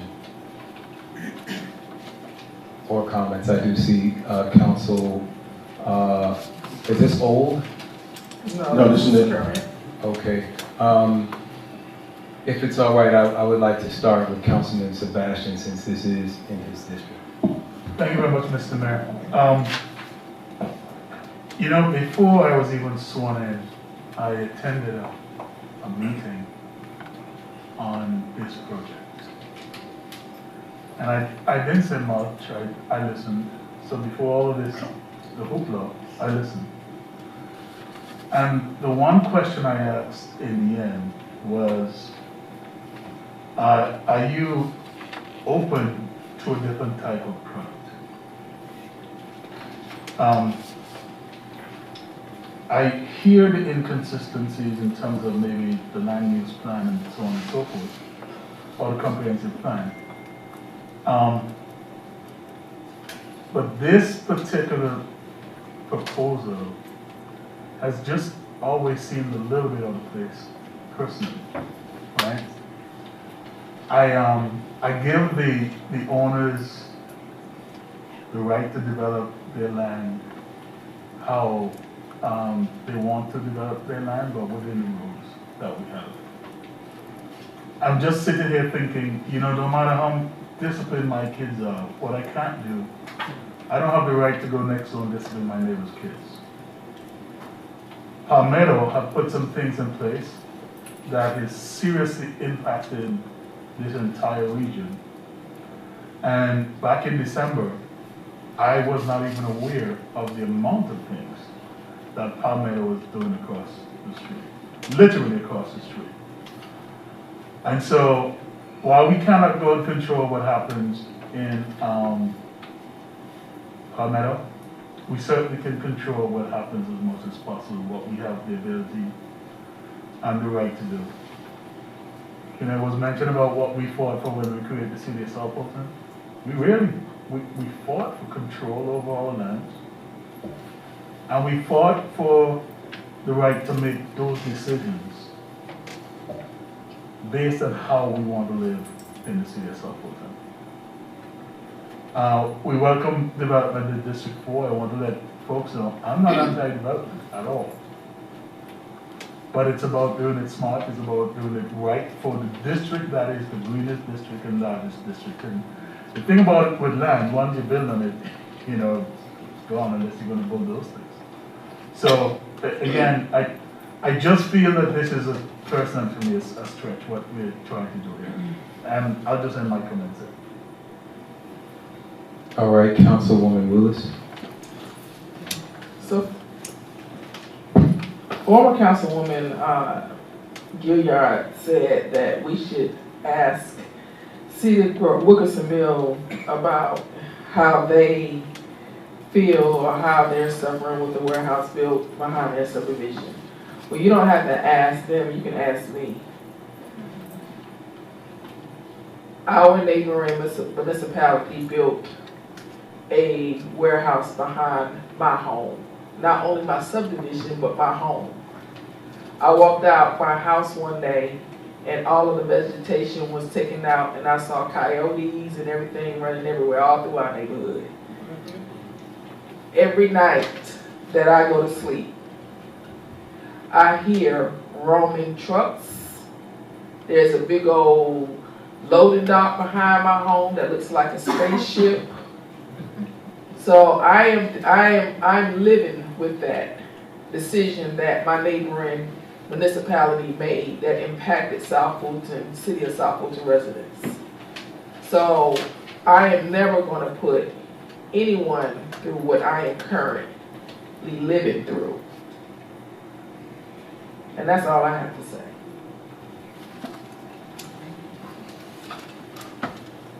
Councilwoman Williams. Yes, thank you, Mayor. I don't know if there's time to actually ask this question, but I just wanted to point out for this application, the same thing that I pointed out for number 1, which is that the Planning Commission has recommended denial, and actually in their conditions, they did not just cite the impact to utilities, transportation, schools, etc. They also cited the impact to the environment. And so once again, as I said with the previous application, I believe that these are serious enough concerns, particularly when coupled with the environmental concerns that have been listed, that if, and I defer to Councilmember Sebastian since this is his district, and you know, he's way more aware of the area than I am, but just, I believe that if we are going to defer it, that we perhaps will be deferring, as has been pointed out, the inevitable, because this is not something that, when you take into consideration environmental concerns, I don't think this is something that can be fixed through further negotiation. And as Councilmember Sebastian pointed out, once you disturb that land, you can't get that back unless you bulldoze it.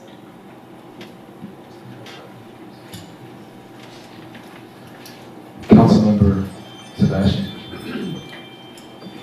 You know, one of the things, thank you, Mr. Mayor, one of the things I did in my younger life, as a researcher, I had a chance to work with studies the impact of climate change on the environment. And I don't take that lightly. I look at almost every single thing through the lens of impact on the environment. That's why even in the previous case, I asked about the wetlands in the area because I'm already thinking, you know what, if there's a 50 or 100-year flood type of event, are we gonna end up with flooded homes and this sort of stuff? So anytime for me, you're gonna build in those areas and disturb the environment and, you know, affect the quality of the air, and those are things for me that I'm huge on. So I just want folks to know that those type of issues do not get lost on me at all when it comes to the protection of the environment and how we live as human beings in respect of that environment. Thank you. Excuse me, sir. Councilman Reeves has his hand raised. Councilman Reeves.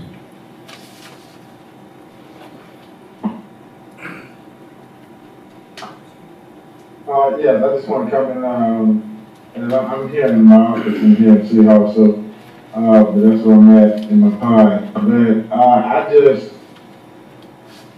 I don't even understand how the planning commission denied us, how this even gets to us from here. So, as clearly, this is something that is not warranted. And I think we just need to revisit the process of like how it even got here from us. So this is true disenfranchisement to the community around there who clearly said they didn't want it from the get-go. And so I think that we speak for those residents, and I think we should do the right thing by the constituency.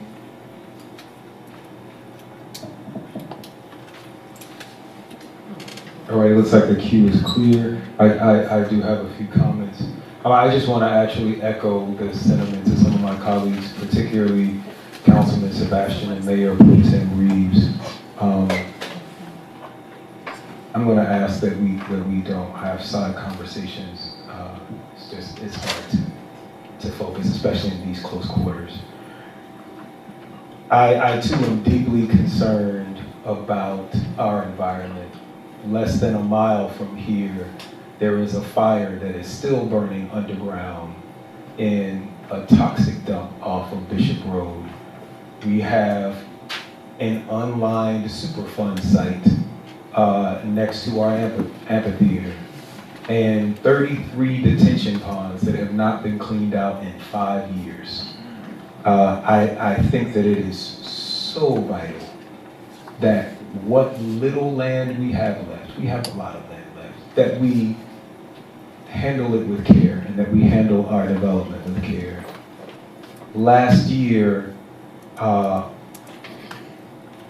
myself and Mayor Pro Tem Reeves vociferously opposed the rushing of the approval of our CDP and voted against those things. We have a new development director and a new mayor, and I will be bringing that back, that comprehensive development plan back for some review and amendment in our August meeting. We are going to get this right. There were some very important points that were brought up. Too often, when either our planning commission or our department seem to be in disagreement when it comes to these issues, and we as policymakers have a duty to correct whatever confusion there is and protect our land. And with that, I will entertain a motion. Mr. Mayor, I want to make a motion to deny. Second. It's been properly moved and seconded. Roll call vote, please. Roll call vote. Councilmember Rob? Yes. Councilmember Gumbs? Yes. Councilmember Willis? Yes. Councilmember Sebastian? Yes. Mayor Pro Tem Reeves? Councilmember Williams? Yes. The motion to deny is approved unanimously.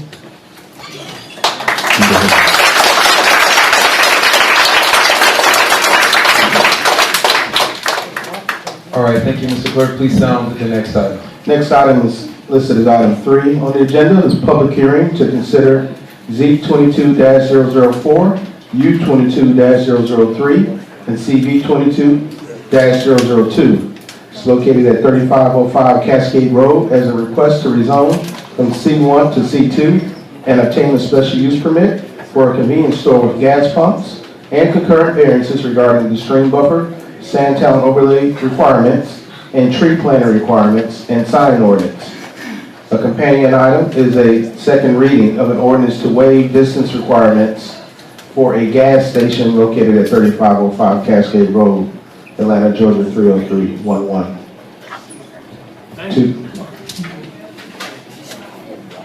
All right, Mr. Hall or Ms. Keefe?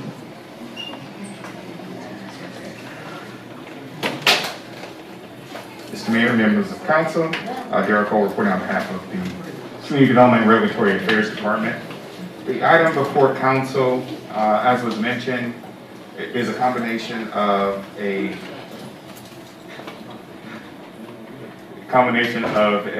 rezoning, special use permit, and concurrence variances for a gas station.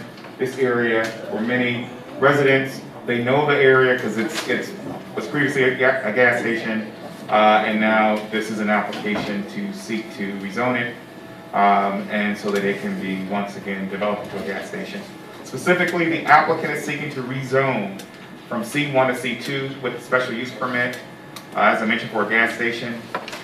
The applicant is also requesting for a series of variances, 10 in total.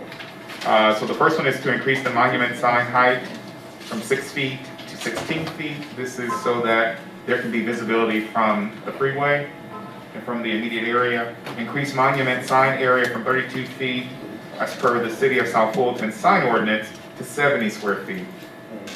Decrease the monument sign setbacks from 10 feet to 5 feet. There was an issue that was expressed at Planning Commission that because of the immediate area, the sign itself, the monumental sign, may not be visible to people who are traveling along the thoroughfare. And so there's a request to bring it closer to the thoroughfare.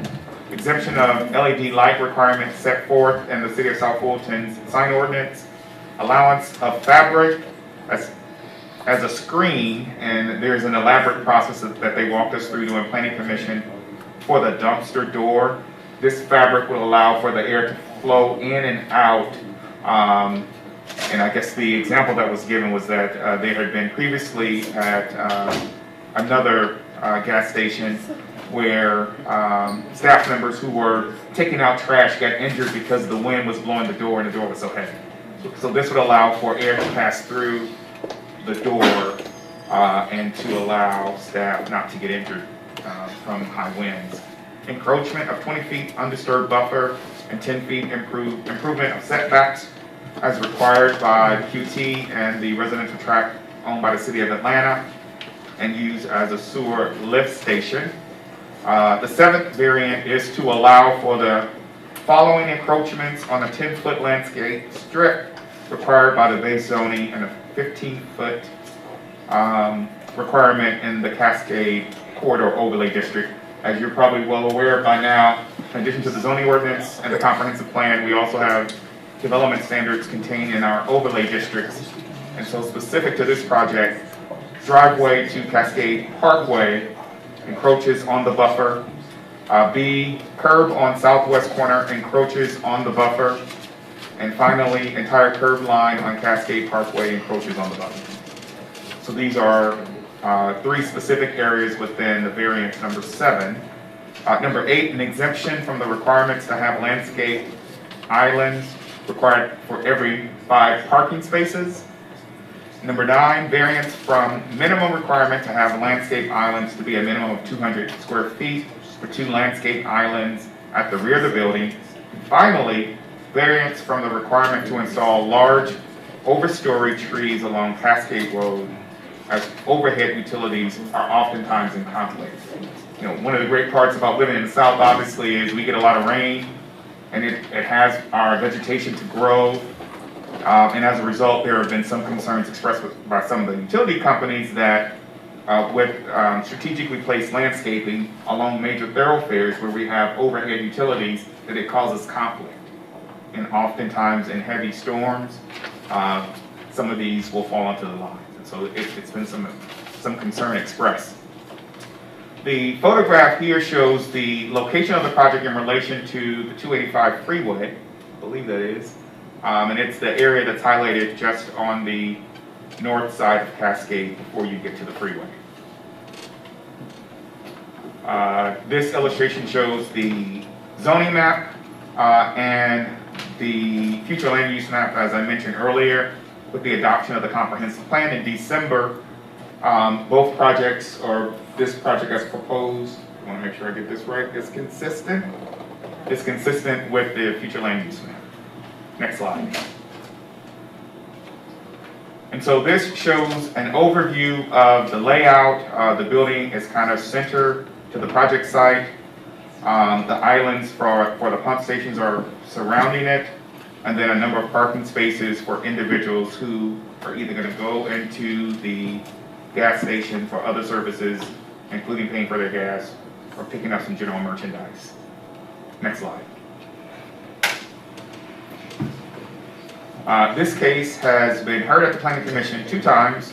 April 27th, it was deferred by the Planning Commission per staff recommendations. We were still working out some specific site details,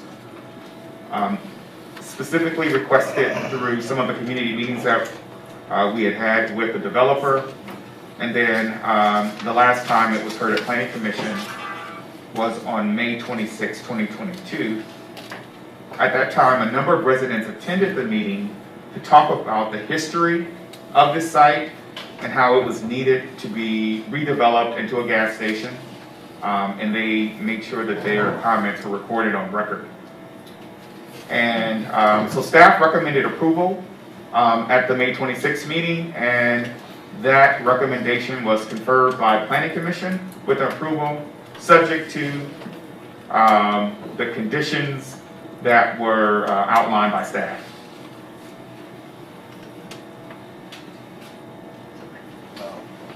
And with that, I will conclude staff's presentation, and I believe the applicant here for any specific questions you may have.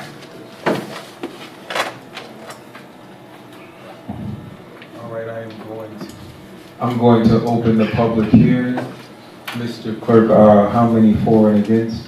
Yes, I need to ask Ms. Watkins, are you for or against?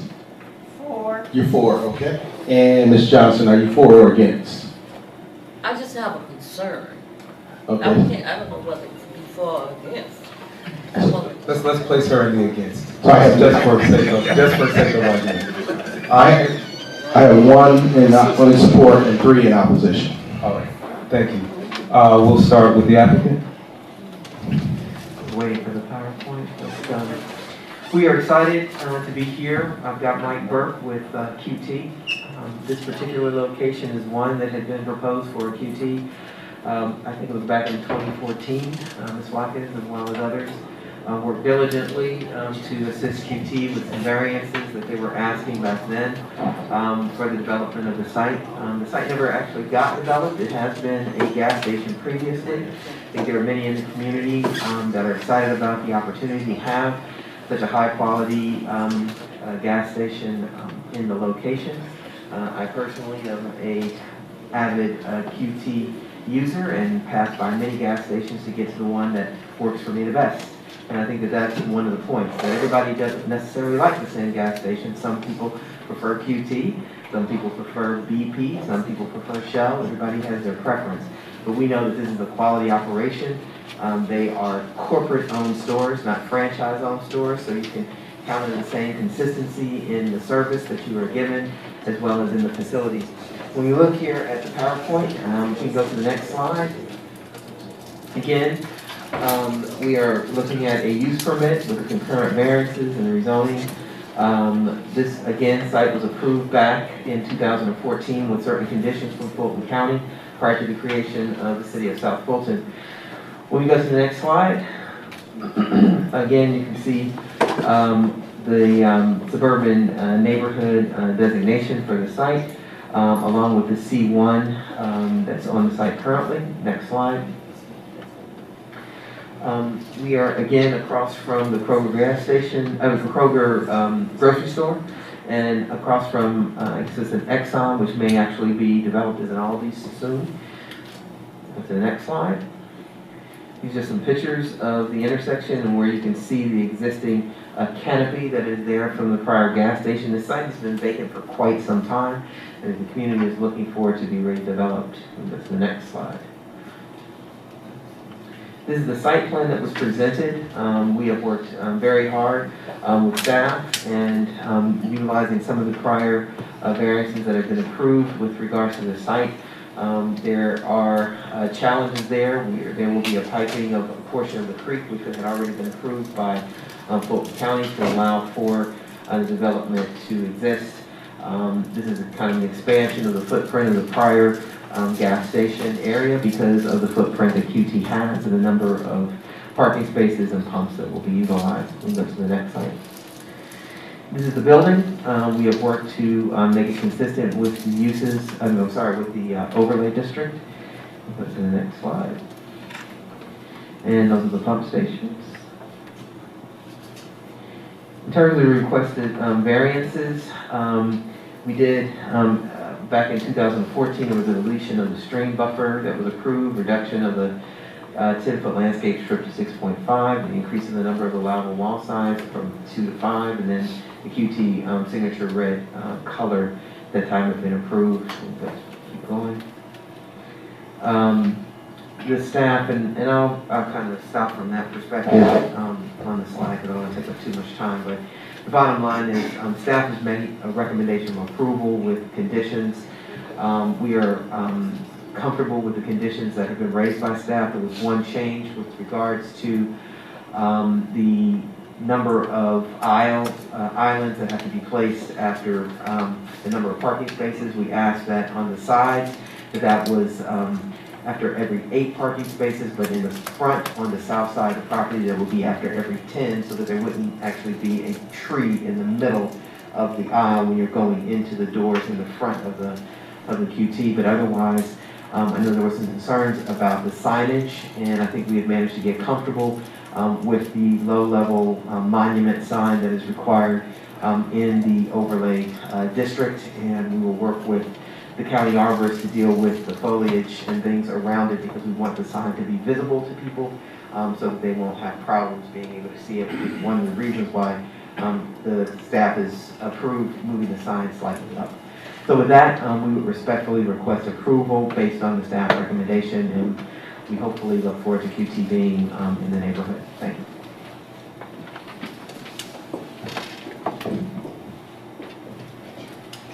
All right, thank you. There's 5 minutes left on the clock for rebuttal. We will go ahead and hear from, I'm sorry, one in support. I'm sorry, go ahead, young lady. It's so good to see you. Good evening, good afternoon. I'm glad you're having this hearing. It's so nice to see everyone else. Nice to be invited to a public meeting. A couple of things before I start my comments. One is that on the agenda it says Sandtown overlay. This is not Sandtown. This is Cascade, so that needs to be corrected. And I wanted to say, I heard the applicant mention a couple of things that I have never seen in writing, so I'm not sure that she is saying they're comfortable now with the low-level monument sign. I have never seen that, and that's not one of the that is one of the variances to increase the sign height and sign area. So I want to make sure that they need to delete that variance request from their application. I would like to say thank you to Camelot. They have been very kind and very approachable. Staff have made some excellent recommendations. So without dotting I's and crossing T's, I would like to say also that I appreciate staff's recommendations. It makes my job a lot easier. I would also like to say that I have submitted my comments in writing. I hope you have received those and had a chance to look over them. I would also like to say parenthetically that in doing my research, I saw an absolutely gorgeous QT project in Scottsdale, Arizona, that meets the letter of the law when it comes to Cascade Overlay. I had included that in my submission to the city. So it is such a beautiful development. I wanted to use that as a blueprint to support my comments.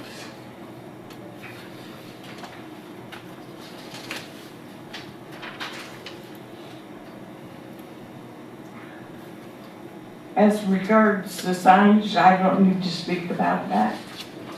But if you all know QT needs no extra signage to be visible. If you're going down the street, the road, the highway, you can see QT from a mile away. So QT does not need any signage, increased signage from 285 or from Cascade Road for folk to know that they're there. So I support QT toned down a little bit for Cascade. I ask you please to be consistent with Cascade Overlay, because if I'm not mistaken, I think this is the last lot in the city of South Fulton on Cascade in the area of 285 that remains undeveloped. I can't think of another one that's empty and subject to development in the future. Atlanta has approved for the rezoning and development of the Aldi's across the street, and I have submitted that to my council person for review. It's going to be very nice, so that's why we don't need the variance for the distance requirement from service stations, because everything across the street from Kroger's will be redeveloped, subject to redeveloped, and it's going to be very nice. So please hold West Cascade in your heart and pray with me that finally, after 10 years of approval, we will finally get our QT subject to staff recommendations and your vote. Thank you for listening.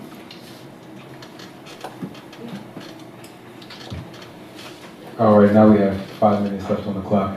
Those against, I think we have Ms. Johnson. Yeah, or those with concerns? Yeah, we have Gloria Williams, Jewel Johnson, and Lisa Tinsley. I've already stated my name and where I live, and everybody knows me anyway. First of all, this is dear to my heart where it is now. And from what I have learned about it, I'm sort of having mixed feelings, but I am extremely concerned with what's going on right there at 285 and Cascade Road. We were supposed to have had a diamond exchange there. And you know, when we became a city and we got annexed by Atlanta, I was the one that really got the person to put it back in the city of South Fulton. And when that happened, it was pulled from the T-Splash. That is the worst area in terms of traffic. We are getting ready to set ourselves up for a lot of fatalities if we move forward. I'm not against QT, and I know the history. I know it was a service station at one time. And maybe a service station would have been the best place, but not at this time. Not until we fix that traffic problem that we have right there.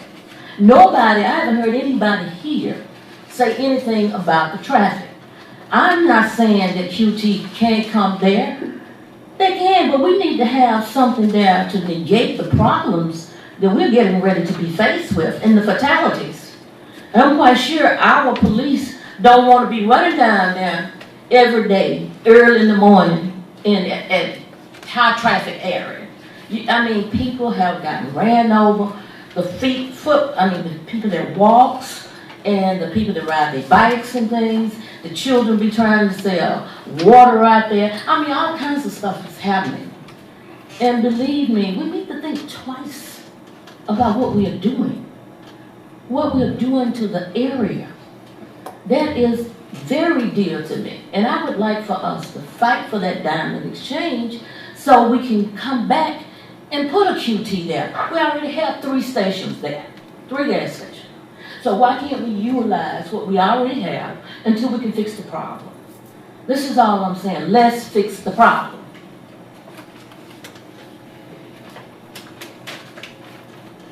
To the mayor and city council, thank you so much for the opportunity to speak. And I do appreciate the work that you do. My name is Gloria Williams. I'm a resident of District 2. And once again, I urge city council and the mayor to vote against inferior commercial development in the city of South Fulton. Several months ago, city council appropriately approved an ordinance prohibiting gas stations being opened within 3 miles of existing gas stations. This proposal being offered to open a QT gas station at 3505 Cascade Road is within 3 miles of 3 existing gas stations, an Exxon, a Shell, and a BP gas station. And if constituents are so enamored of QT, they simply have to go less than 5 miles up Fulton Industrial and buy QT gas.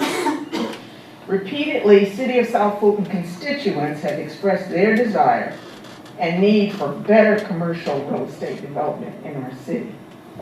Gas stations are not a priority and definitely not the quality of new development that many residents want. Instead of an overabundance of gas stations, convenience stores, liquor stores, auto parts stores, nail salons, hair salons, dollar stores, and fast food, residents want more positive, diverse, higher quality retail, dining, and service outlets.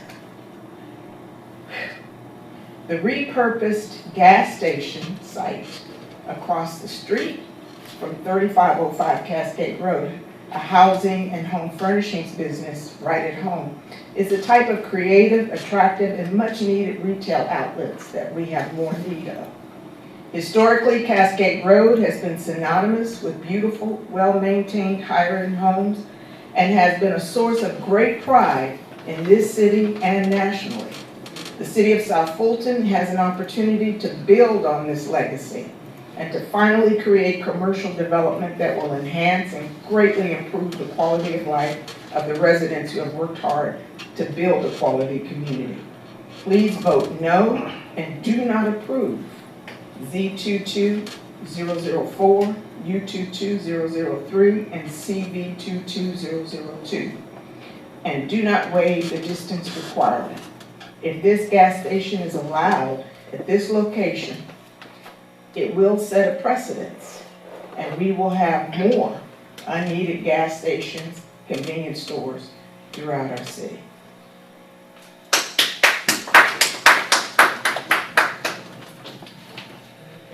Good evening, I'm Lisa Tinsley, a resident near the planning commission, and thank you for having me this evening to speak.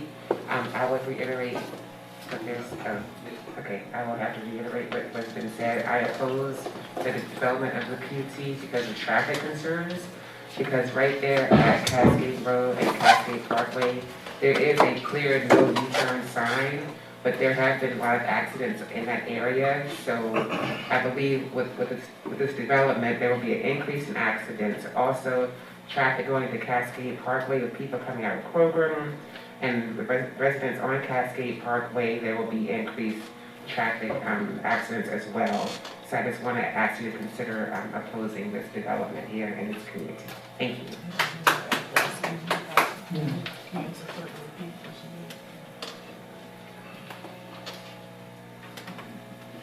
Are we done with the public hearing? Yeah, that's all the cards and forms I have. I'm going to close the public hearing and open the floor. I'm sorry, we have, I'm sorry, before I close the public hearing, I'm going to acknowledge this point of order, and there is time for rebuttal. Go ahead, Councilwoman Willis. Point of order, I didn't get the last applicant's address. And I asked Mayor, could you ask the clerk to, because I did not hear the address, her mic wasn't on. Right, I got you. So just a point of information, that would be a point of information and not a point of order. And you were first in the queue to speak after the hearing was closed. But would you go ahead and please restate your address in the mic? All right, Lisa Tinsley, 3379 Regent Place. Is that a City of Atlanta address or? Yes, Atlanta, 3079. You can say that on the mic, Councilman Willis. Point of order. Yes, you're recognized. And this is a question for the city attorney. Didn't we adopt an ordinance that only City of South Fulton residents could speak? Does that apply to? I just don't want us to make a decision based on something that we have adopted. She's being affected. Yes, so I'm being affected. Wait, hold on. We do have a point of order and a question for our city attorney. So we're gonna let our city attorney opine on that. From my understanding, Council Willis, that was for the public comment period, not for the public hearing. Thank you for clarification. I just want to make sure we're doing everything right. Thank you. All right, we have rebuttal now. Go ahead, sir. Michael Burke, 952 Old Peachtree Road, Lawrenceville, Georgia. I'm here as the applicant, Michelle Battle here representing us, but did want to get up and thank everyone for the opportunity to be here, which is very excited about the opportunity to be at this location. We've had several meetings with the community and had significant support for this development, but I did want to address a couple of the concerns that were brought up. One of those being traffic. We did commission a traffic study for this development, and that traffic study did recommend some improvements to the roadway. One of those being sidewalks, updating the crosswalks, restriping those areas, as well as retiming the traffic signals along Cascade Road. And that should mitigate, will actually improve the current condition out there today because some of those, the timing on the ramps and then Cascade Road, the signal timing isn't in sync at this time. So that should actually fix some of those issues that they're currently having. And I did want to address a piece of that, the 3-mile distance requirement that we're requesting here. One of the things about the 3-mile distance requirement is the city of South Fulton respectfully is trying to limit the number of gas stations in the city. And we can certainly appreciate that because gas stations, notoriously, there's some tiers out there, some really great operators and some not so great operators. But what we're trying to do here is we're trying to build a gas station where there was a gas station before with a higher quality offer and kind of bring up the game. Because to some degree what's done when these distance requirements are implemented is it makes the existing gas stations more powerful. So the operators that aren't necessarily as in my honest opinion, as good as Quick Trip has the ability to continue operating in that capacity. So I did want to get up and address those 2 points, and again, appreciate the opportunity to get up and speak, and respectfully would appreciate approval with staff conditions. Thank you.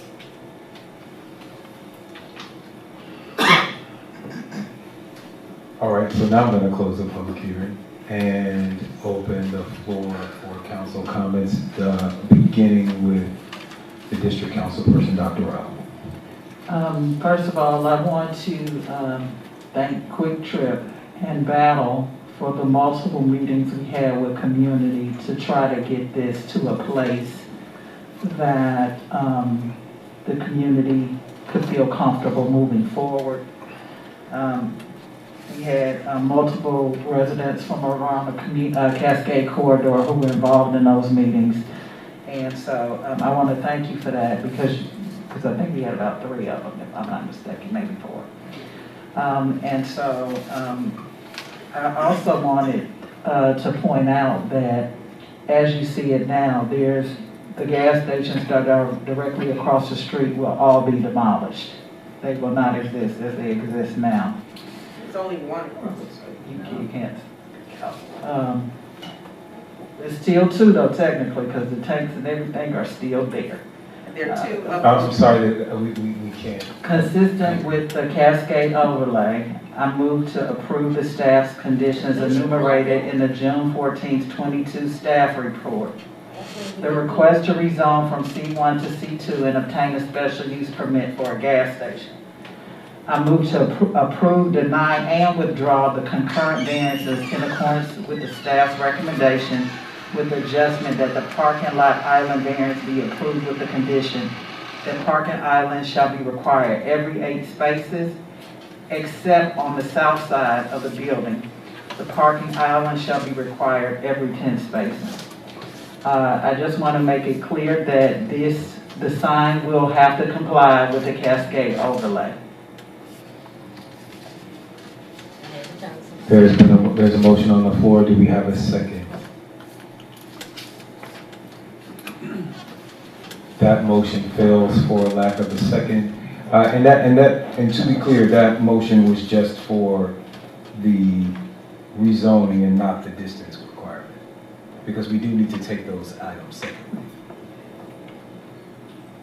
But it doesn't matter because it failed. But we'll do a second one. I did have just two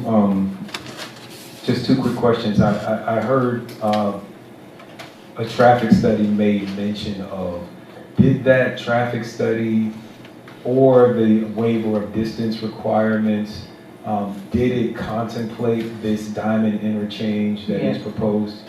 Yeah, so I will say that the Public Works Department has resubmitted, because that's a GDOT project. We don't know when that'll happen, but they have resubmitted for that. But how many people died? I'm sorry. I appreciate everyone's passion, but I do want to have a meeting that is in decency and order. We have heard you, and we hear you.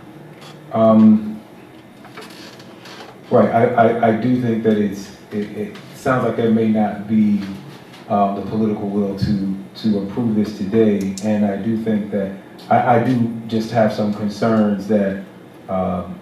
Particularly waiving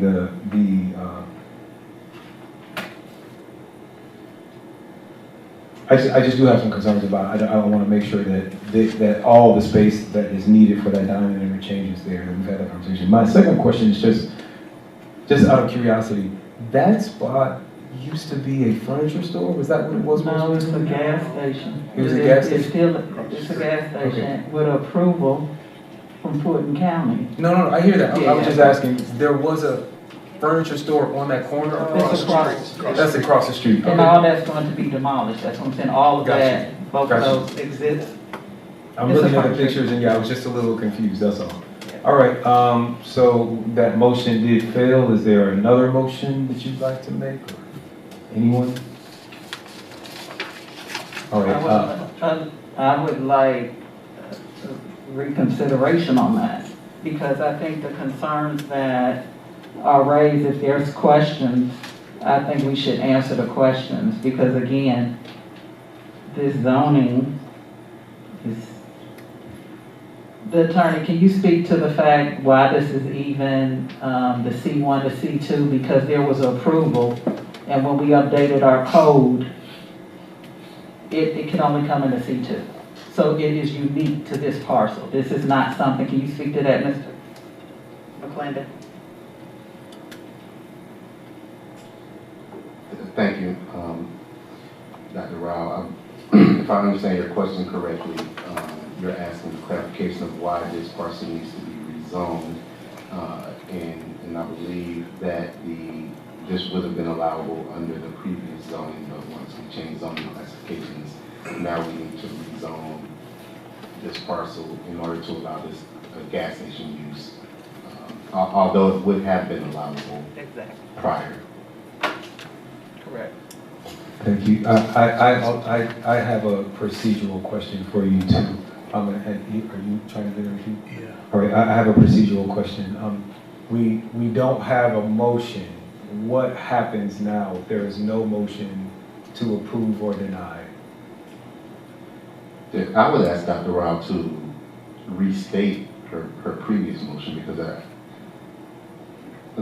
didn't quite catch what the motion was. Okay. But if council understood the motion and understands the motion once she restates it, I believe the correct course of action would be to reconsider that motion. And I hear that, but I do just want to ask as a point of order going forward so that I am clear and that we are all clear. If we have an item that is up for a vote and council makes no motion, what is the disposition of that item?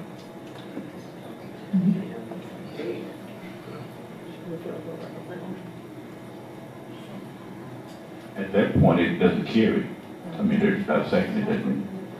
So if it is denied, it cannot come back for 9 months. If it doesn't carry, can the applicant bring it back at the next meeting? Yes. This is uncharted territory for us here. Comes back to the next. We're going to hear from our city attorney. Thank you, Attorney Guy. Yeah.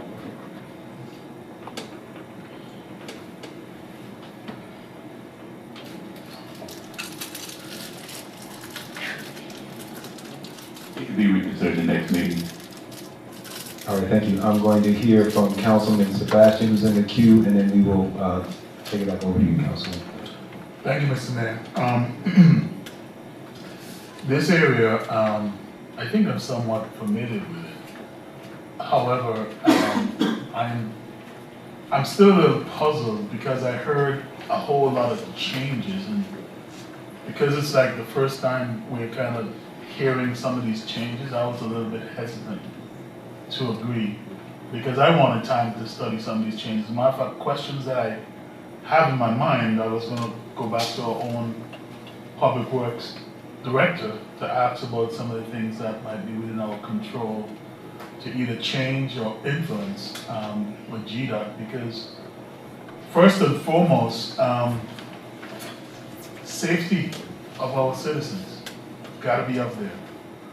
One of the hardest things I've had to do since I've gotten elected was to sit down with a family whose loved one got killed on one of our streets.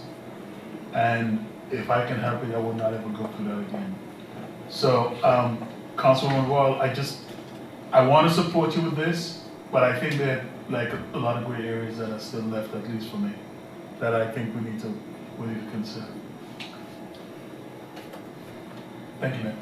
All right, thank you, Councilman Sebastian. Keep in mind that if there is no motion, it can come back at the August meeting. We'll have several months, but go ahead, Councilwoman Rao.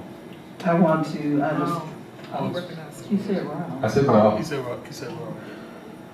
I wanted to better understand the questions because really all the concurrent variances dealt with the fact that they withdrew them based on the concerns raised by the community. And so they aligned their complete recommendation with the community as a result of the meetings we had. So they really had to do with reducing the sign height to comply with the cascade overlay. It dealt with dealing with the arborist to deal with the trees that it had to be signed off by our city arborist. And every condition that the citizens raised in those meetings, they addressed. Quick Trip addressed every last one of them. The only one, and again, we had concession on was so you could see the front of the building, particularly since we did not accept the recommendation for the higher height requirement that they originally proposed. They withdrew all of that. All right, are you done? Did you want, there was a conversation about you making a motion again or restating the motion, did you? I can, but I want to make sure that any questions about traffic, maybe that's a better question for Mr. Valenzuela in terms of the work they're doing with the city of Atlanta and that whole interchange. Mr. Valenzuela? Point of order, sir. Point of order, Mayor. Yes. And we're going by the queue. I was next in the queue. You recognized Councilman Morale. I need to be recognized, sir. Okay. The point of order is recognized. We're not going by the queue. We're going by who the presiding officer of the meeting recognizes. And after a conversation with with our attorney, Mr. McClendon, who asked Councilwoman Rao if she wanted to restate the motion, I yielded the floor back to Councilwoman Rao. You are very next in the queue, so if you could just hold for a few more minutes, we're going to have Mr. Valenzuela, our Public Works Director, answer this question about the Point of order, that is not our process, but I will wait. Good evening, Mayor, Council, this is South Fulton, City Manager, residents of the South Fulton. With regards to the DDI for Cascade Road over I-285, it's a project that belongs to Georgia DOT. We have developed a DDI with the community years ago under Fulton County, and as well as Georgia DOT. We have a concept for the project, but it's not on the tip, it's not funded. We've tried at different locations to get it funded. Back then was at about $23 million. Our forecast is over $30 million now. We got to do many things in the area, but the project is now in long range. Right. I hear that you said there is no funding for the project, but I think the question was, does the traffic study, do they need any of the space on this parcel for what was designed? It's kind of it's hard to say because it's a concept what we had. We don't have any design. So at this point, the gas station is ahead of what the DDI was proposed back then. So I assume when it was looked into it, they looked into what the aspects of what the DDI would not be on the only solution. There might be others. But now you put things together and that definitely would change. But the location, you know, as we all know, eventually that bridge will, if we don't do a DDI, Georgia DOT will have to do something with that bridge at the location. All right, thank you very much. Councilwoman Willis. Thank you for finally recognizing me. I have two concerns. One, we did put a distance requirement in our zoning ordinance because there was a gas station on every corner in a lot of the quarters in the city of South Fulton. And on Cascade Road, there is quite a view of gas stations. At that intersection, there's a lot going on. It's very congested. So I do have that concern. And I want to support the residents. That's who I want to support. And so we have residents who are in support of this project. We have from now until August for their voices to be heard. And we have residents who are not in support of the project. We have now until August for their voices to be heard. I have two main corridors in my area. One is Roosevelt Highway, and one is Highway 92. And both of those areas are congested. And so when we redid the zoning ordinance, we put this in place for a reason. I love QT, and I love what QT stands for. And I went up against QT when we had a slaughter crime issue, and they complied. They put in extra security cameras. They hired security officers, put post-certified security officers to protect residents from slaughter crimes. They are a safe haven.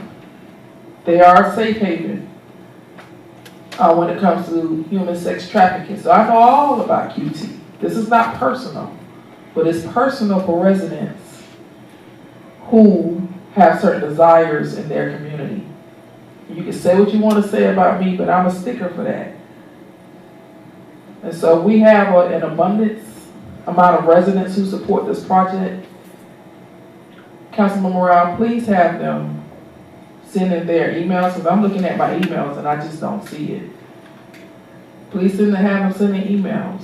Please have them come to the council meeting, like the ones who have come to the council meeting and spoke. You have 2 residents who came to the council meeting and spoke in opposition to this, who live in that area. One is a resident, but one lives in the area and that is impacted. So her voice does matter. So that's where I am with this. Councilwoman Williams. Yes, thank you, Mayor.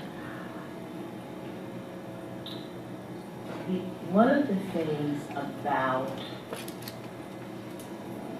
the business world is a lot of it runs on competition.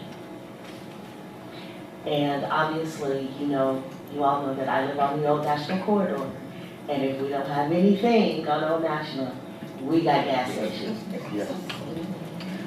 But having a gas station and having a gas station of quality are 2 very different things. I have a lot of gas stations on Old National. Almost none of them would I go to because of the quality of the business. They're run down, they're run over by elements.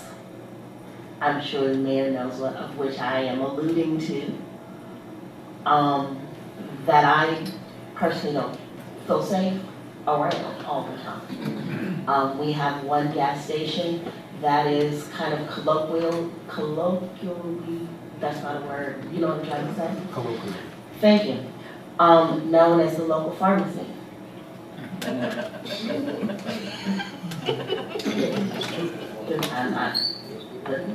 If you know Old National, you know which gas station I'm referring to. And so I think that while on the one hand, there are some definite concerns about the number of gas stations on Cascade, and I'm very, very familiar with that because I've spent, my aunt lived off Dotson Drive on Canova, and so I spent lots and lots of time while she was alive in that area with her. So I'm very sensitive to having lots of gas stations in the area, but I'm also very much aware that having a quality gas station or a quality business can often push out those elements that are not of quality simply because of the competition that it will bring by putting quality in. And so I want us to, I said that to say that as we discuss some of the things that we think may not necessarily be positive, that perhaps we broaden our lens a bit and consider a long-term and long-range look at what the potential impact could be to some of those gas stations on Cascade that perhaps, like Old National, may not necessarily be ones that residents will continue to patronize if a QT were to go in this district. And some of the concerns could simply resolve themselves. Again, that is a different perspective. That is a longer range look. But in terms of what I think QT could potentially bring to the Cascade corridor and thinking about some of the other gas stations along there, it might be worth an additional conversation in that regard. Thank you, Mayor. All right. One last call for a motion, understanding that with the absence of a motion, the applicant can bring this back in August or at any time in the future in their leisure. Going once, going twice. I will bring it back in August. All right. Thank you for that. Please sound the next and final. Oh, that's not final. Please sound the next item, the next to last item. Did we dispose of the ordinance? Yes, I believe we have no motion for either of those items. Okay. So item 4, point of order. Do I need to make a You probably can maybe step it so it's clear for the record, for the distance, the second. Okay, I will entertain a motion for the second reading of the waiving of distance requirements. So, well, I move that for Z22-004 and U22-003 and CV22-002, that we hold until the next, council meeting, regularly scheduled council meeting. Is that? That's fine. Do I have a second? Second. All right, it's been properly moved and seconded. Second. We got it. Thank you. It's been properly moved and seconded. Mr. Clerk, please sound the vote. Roll call vote, Councilmember Rao. Yes. Councilmember Gomes. Yes. Councilmember Willis.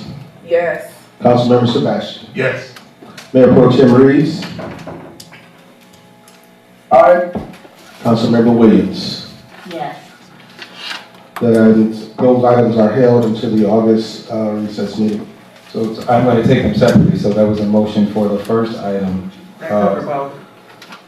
Can we take a motion for both items at the same time? I'm hearing no from our attorney. I would do them separately. Okay. All right, so I will take a motion for the waive of distance requirements now. I will hold the distance required waiver for, case Z22-004, for the gas station requirement for 3505 Cascade Road. Second. It's been properly moved and seconded. Mr. Clerk, please sound the vote. Roll call vote, Councilmember Rao. Yes. Councilmember Gomes. Yes. Councilmember Willis. Yes. Councilmember Sebastian. Yes. Mayor Pro Tem Reeves. Aye. Councilmember Williams. Yes. That item is held to the August regular meeting. All right, thank you, Mr. Clerk. Please sound the next item. Next item is item 4. It's a public hearing to consider U22-004 as a request for a waxing studio offering body waxing, facials, and hair braiding at 5370 Hamilton Fairview Road. This is located in District 3. All right, thank you, Mr. Hall. Thank you, Mr. Mayor, members of council. Derek Hall reporting on behalf of the Community Development and Regulatory Affairs Department. As was indicated, this is a request for a waxing studio offering body waxing, facials, and hair braiding, and the location is 5370 Hamilton Fairburn Road, and as was indicated in District 3. The applicant would like to open up a wax studio offering body waxing, facials, and hair braiding. The site is currently zoned mixed. The zoning and proposed businesses are consistent with the future land use map being adopted in December 2021. The aerial above shows the location of the shopping center, and the proposed use will be located in one of the vacant spaces within the shopping center. We've covered the zoning for the location as well as the future land use map. Both are consistent. This illustration shows the interior design of the building with an entrance and then different salon studios for which the services will be rendered and provided by the applicant. This illustration shows the building, as you could probably already tell, is already existing. And so we're wanting to make sure that the applicant come into compliance to make sure that the applicant has the appropriate permit in place to operate the business. So after discussion with staff and a presentation to the Planning Commission at the last meeting in May, staff is recommending approval with the modified conditions that the use shall be limited to only body waxing, facials, and hair braiding. And this particular project was supported by the Planning Commission. It was approved by Planning Commission, subject to staff's recommendations. This concludes staff's presentation. All right, thank you. I'm going to open the public hearing. Mr. Clerk, do we have any speakers for or against? For the applicant first. Okay. Oh, yeah, no, I didn't receive anything in support or opposition to this case. All right, thank you. We'll hear from the applicant. Are they here? Yes. Okay. Hello, my name is Rhonda Williams. I reside at 7720 Belmas Drive in Fairburn, Georgia. And we are just seeking approval for a special use permit. We do feel like the location is an upscale experience for our location, and should be and is, and we feel it's an asset to our city. All right, thank you. Point of information, Belmas Drive, is that in South Fulton? I believe that's in the lakes at Cedar Grove. It is in the lakes My at dad Cedar lives there, so yes. So you're actually in South Fulton, just point of information for you. Okay. All right. That's it. I believe that's it. I'm going to go ahead and close the public hearing and open the floor for questions from council and entertain any motions. I'm going to look at the queue. I see no one in the queue. And this is in District 3. Go ahead, Councilwoman Willis. Thank you. I just want to make, it's not a special permit, so I have a question, but we have no other salon, and I frequent that Publix Plaza a lot, so I haven't seen any other business of this nature in that area. Am I correct? Sorry. I wasn't sure you were asking me, but to my knowledge, we have no. It appears to be one of a kind. Yeah, it appears to be one of a kind, as you said. Okay, with that being said, I move to approve. Second. It's been properly moved and seconded. Mr. Clerk, please call the vote. Roll call vote to approve. Councilmember Rao? Yes. Councilmember Gumbs? Councilmember Gumbs? Councilmember Willis? Yes. Councilmember Sebastian? Yes. Mayor Pro Tem Reeves? Councilmember Williams? Yes. That item is approved 5-0. You're welcome to District 3. Thank you. I'll be back. All right, Mr. Clerk, please down the final item. Last item is item 5, public hearing to consider U22-005 at 5550 Old National Highway as a special use permit for a hookah lounge located in District 6.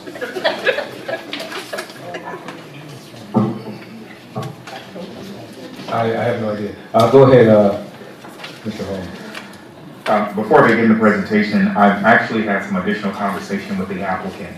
And it is my understanding that the applicant has taken a different approach in terms of the use. So what staff is going to recommend is that we withdraw the application, allow for staff to work through some operational issues with the applicant, and then bring this application back to the Planning Commission and to the City Council once we have a better understanding of what the operations is going to be at the site. In essence, it's not necessarily going to be a hookah lounge. There is an elaborate plan that the applicant has provided that includes general merchandising and a restaurant. So we're trying to get a better understanding of the percentage of the activities, if at all, if the hookah activities actually even going to be allowed at the site. So we have a little bit more due diligence to do with the applicant as it relates to the overall plan and proposal for the business. What is the pleasure of, hearing that, what is the pleasure of this council, specifically the councilperson whose district this falls in? I believe that's Chief Councilwoman Williams. Yeah, yes, thank you, Mayor.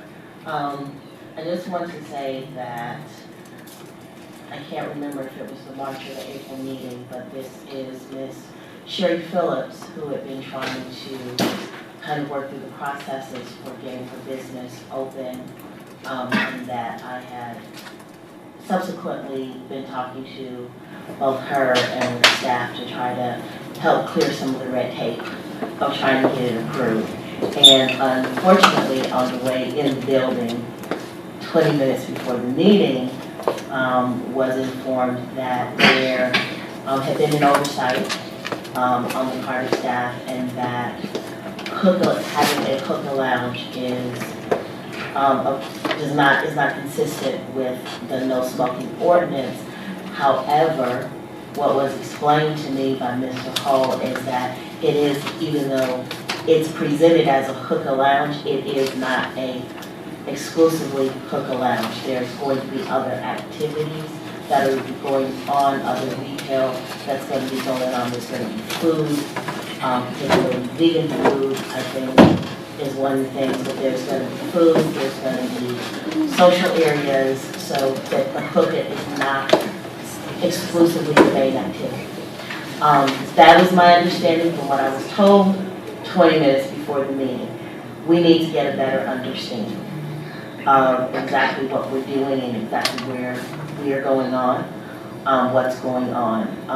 My understanding is that we have the opportunity to do some more due diligence, work with Ms. Phillips to make sure we get this right, and so that we're all very clear about what her establishment is going to be. And so my motion, if that's in order at this moment, but my motion would be to withdraw this application, let us modify it, and come back in August with something that's a little bit more clearer and that does not say that this is in fact a hookah lounge. So moved. We have a motion to withdraw that's been properly moved and seconded. Mr. Clerk, please sound the vote. Roll call vote to accept the motion to withdraw. Councilmember Rao? Yes. Councilmember Guns? Yes. Councilmember Williams? Yes. The motion is approved unanimously. All right, Mr. Clerk, please sound the final item. Last item is item 6, second reading of resolution TA 22-001, a zoning text amendment to provide additional guidance for all-street parking of commercial vehicles. This is sponsored by Councilmember Williams. Councilwoman Williams. Yes, thank you.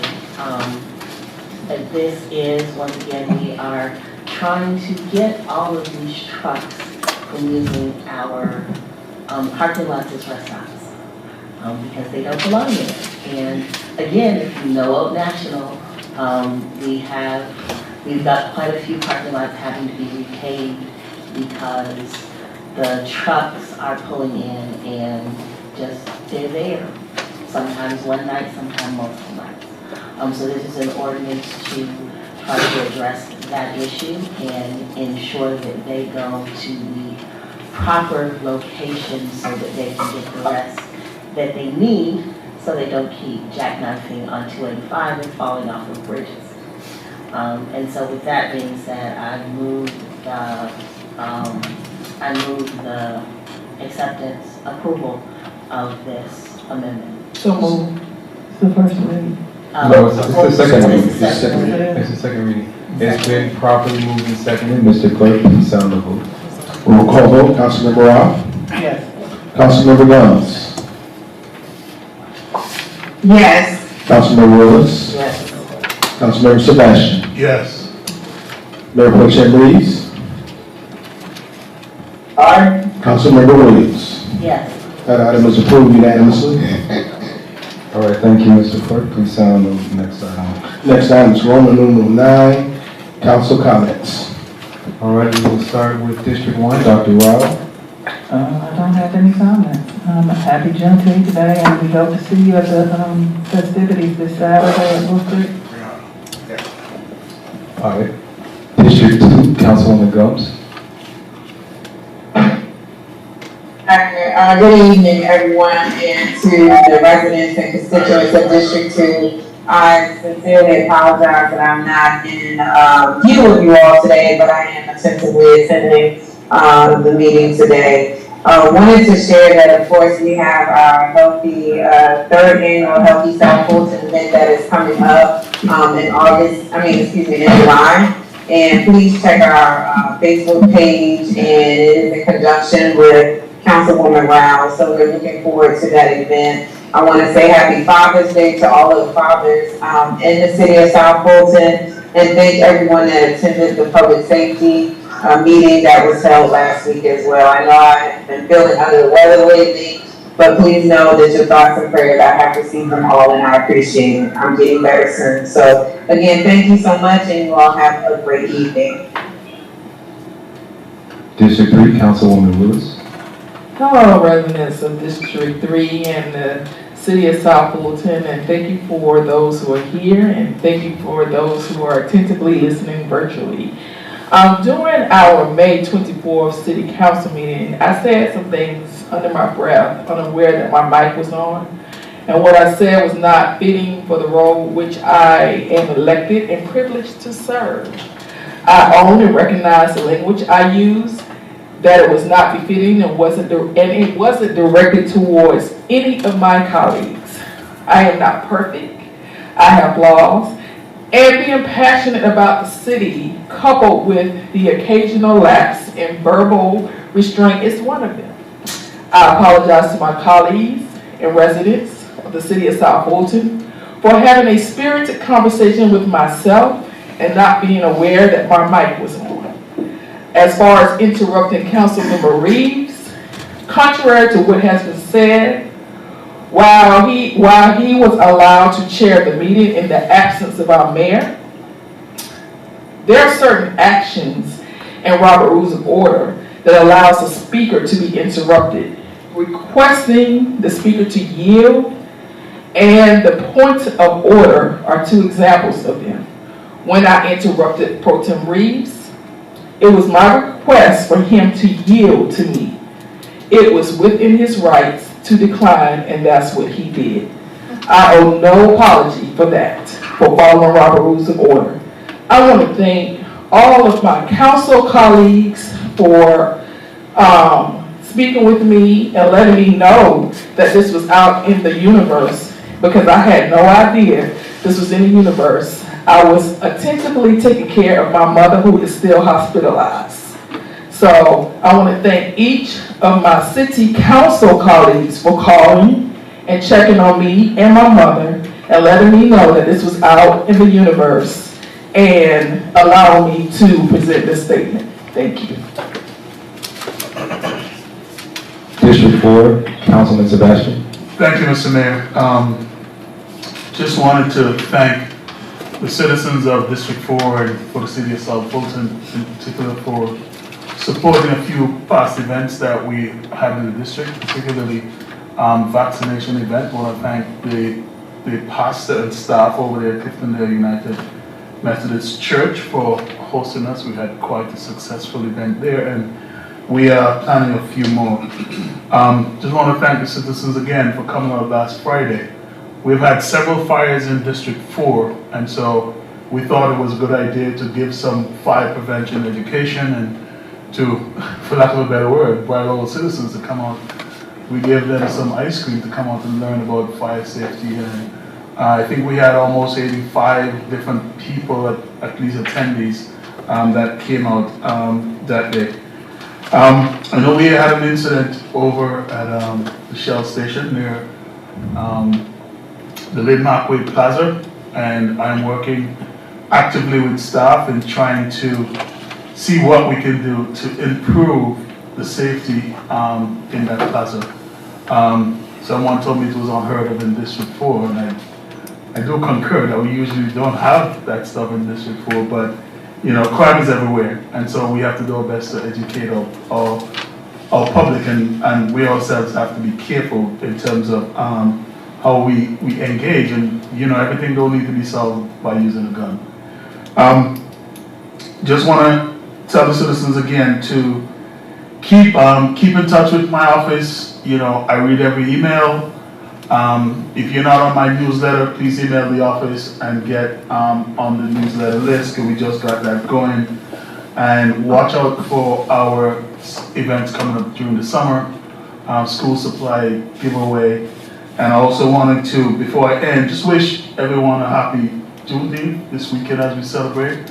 And especially to my fellow dads, guys, happy Father's Day. I know we don't get celebrated quite as much as Mother's Day. But that's okay, we're still dads and we're still here to do the dad thing. But happy Father's Day to all the dads in the City of South Fulton. I gotta give my dad a tie. Or socks. Or socks. District 5, Councilman Reeves. Okay, well, true that, but the dad drink bourbon, I guess we're going on that too. But I accept the apology from my colleague, as I would just make this, few days ago, was quite unaware, but we do, we don't make mistakes, we're just a little more fun.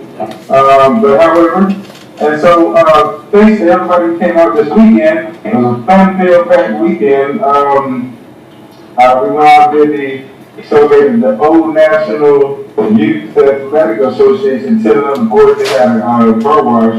And, you know, I kind of opened my big mouth, but hey, look here, I said, go ahead, match y'all raise. And so they raised $858, and so we intend to match that.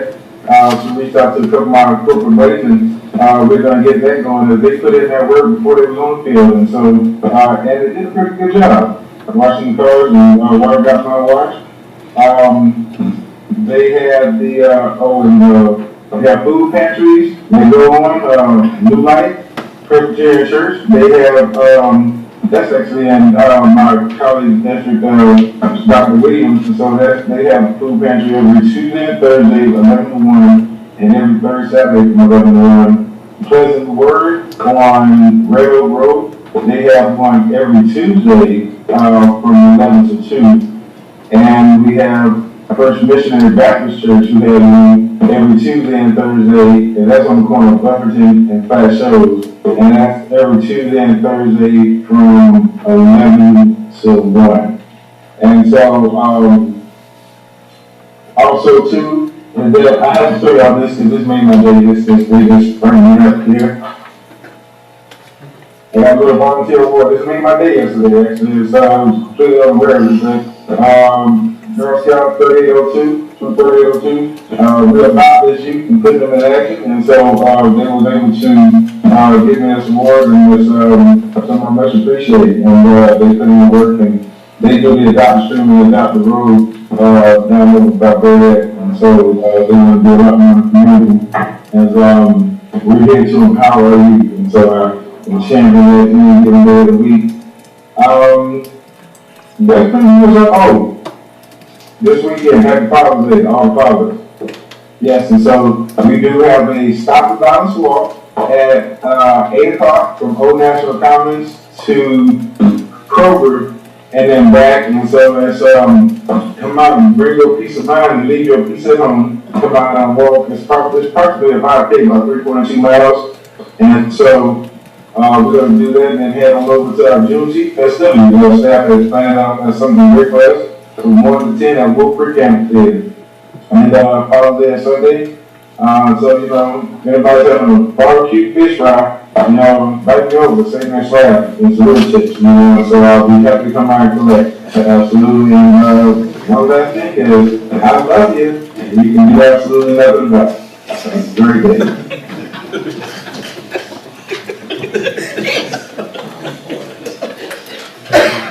Thank you, Mayor Pro Tem Reeves. Councilwoman Williams. Well, Councilman Reeves is a high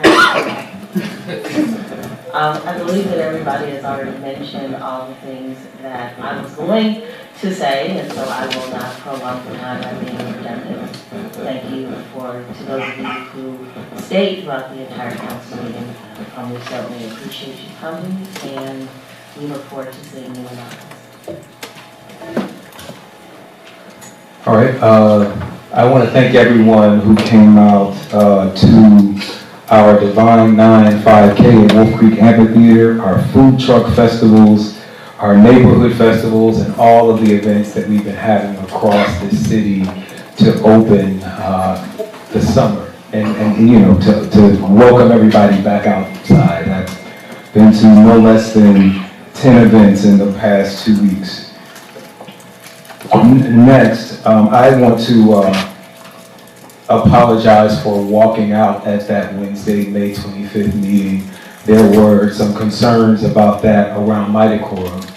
I want you all to know that I would never just walk out of the meeting unless there was a very dire emergency.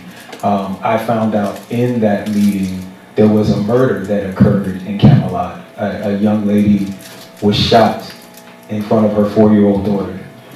I'm happy to report, due to the diligent efforts of our South Fulton Police Department, we have apprehended the suspects in that murder, and it's just one of the reasons that Camelot is, was on the agenda today. So I also want to apologize for the citizens who showed up today seeking answers about Camelot and Wolf Creek.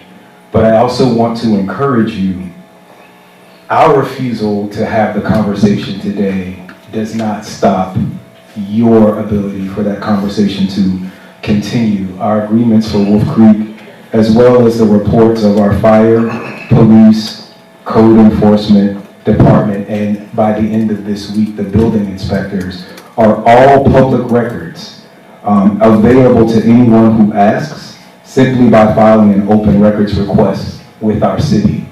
You can text the word Fulton, F-U-L-T-O-N, to 33777. Again, you can text 33777. Text the word Fulton for information on how to make those open records requests and for information on the following city events. This is not only Juneteenth on Sunday, but this is Juneteenth week in the city of South Fulton. If you're traveling around our beautiful 89 square miles, you will see Juneteenth flags in all of our facilities. I want to thank Dr. Rao for the suggestion and City Manager Jones for the execution of that. I also want to thank this council. In 2018, I believe, we passed the resolution first making Juneteenth a holiday. We first celebrated it in 2019. We led the nation and are one of the reasons that on Monday, the United States of America will for the first time celebrate Juneteenth as a national federal holiday. And our city employees will be off. You're welcome. There are some other Juneteenth surprises that I have in store, so definitely look for those text alerts. I am joining with Ebenezer Baptist Church, the New Georgia Project, and about a dozen other organizations in Juneteenth Freedom Day bailouts around the country. On any given day, there are 500,000 people who are in jail simply because they cannot make bail. And I am partnering with our city chaplain and those organizations to bail some people out for Father's Day, to bring some fathers home. So you can find that information at khalidcares.com. This week, Sam Pollard will be debuting his next film. For those of y'all who don't know, he is the award-winning filmmaker behind some of the Eyes on the Prize documentaries and the Maynard Jackson movie. There was a film called Rise and Rebuild that is going to be debuting at the Tribeca Film Festival. It will feature our city of South Fulton. I'm very excited about that. And last but not least, this time of year, between Juneteenth and July 4th, always gets me just thinking about what our democracy means. This week, Fulton County Public School Tri-Cities alum, I'm going to say this right, Wakina Kalakungu, won a Tony Award for Best Actress in a Musical for her riveting performance in the Broadway play Paradise Lost. South Fulton schools have produced some of the most amazingly and talented individuals on earth, if I don't say so myself. And the musical Paradise Square reminds us how history is always repeating itself. The show is about the build-up to the bloody draft riots in 1863 in New York, which were a response to the signing of the Emancipation Proclamation. In the play's climactic scene, Kalakongo gives what was her Tony-winning performance, and you can look it up, it's on YouTube, it's everywhere right now. She performed it at the Tonys. She sings to the rioters as they begin killing African Americans. She says, Look what we've created. We gave ourselves a voice. We were safer separated, but love gave us no choice. If you think we'll run away, you got a lot to learn. We're stronger than your fires. So I say, let it burn. Real change is hard. Real change is messy. But anyone who's ever made real change in their life, whether it's changing their diet for health reasons, starting a new career, or starting their life over after a divorce, will tell you your new life is going to cost your old one.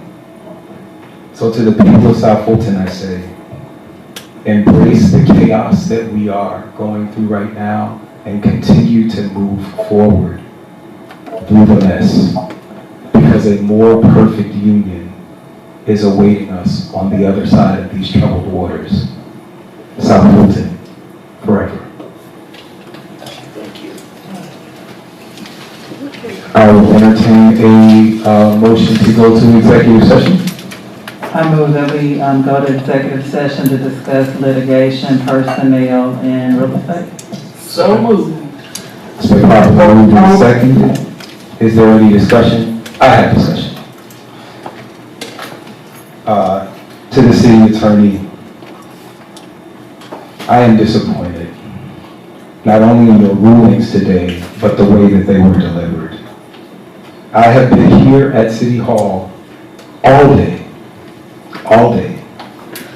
and I have no record of you attempting to contact me by email, phone, or message through any of my staff about the elimination of half of our agenda. Although you did find time to consult with my colleagues by their own admission, that is simply unfair to me, sir, as the presider of this meeting. I want to put council on notice of my deep concern that these rulings put our city in legal jeopardy and that any decisions made today may later be overturned if challenged in court. To that end, I will not participate or take part in any executive sessions held today. Enjoy your evening, and I will see you on Juneteenth. May I have discussion? Go ahead. There is a chart the charter says you are not supposed to speak in the manner that you have spoken to staff. And there also may have been a decorum violation by what you just did. You wanted to hold me accountable, and I own, because I didn't violate the decorum violation, but I'm just going to say, please govern yourself accordingly. What you just said to the city attorney, first of all, was not correct. Just like you have the right to go to the city attorney to ask for legal advice, we have the right to go to the city attorney to ask for legal advice. He's a very neutral person. He did not come to us and bring anything to us about the agenda. When we saw the agenda and saw what was on the agenda, we went to him and we asked him what was decent and what was in order and what could we do to resolve the matter. And he legally advised us according to what we have an ordinance that we have adopted and according to Robert Rules of Order. You have the same right. And Mayor, in the last council meeting we had, we discussed that we were only going to have a special meeting, and that is recorded, because zoning cases were advertised and they had to be heard. What you committed to do is communicate with your city council. You did not talk to us about these items you wanted to include on the agenda. That would have saved you a lot of heartache and heartburn. If you feel that we have legally done something wrong, then you have to do what you have to do. But we went to our city attorney for legal advice on how we should move and govern ourselves accordingly. And you have the same right to do the same. What you just said and what you did to our city attorney just now was not professional, and it is a violation of the charter, because you are not supposed to admonish him publicly, and the charter clearly states that. Thank you. Any other discussion? Hearing none, Mr. Clerk, please call the vote. Roll call vote, Councilmember Rao. Yes. Councilmember Gomes. Councilmember Willis. Yes. Councilmember Sebastian. Yes. Mayor Pro Tem Reeves. Aye. Councilmember Williams. Yes. We will recess at 7:15 p.m. for executive session. Thank you all. Enjoy your evening.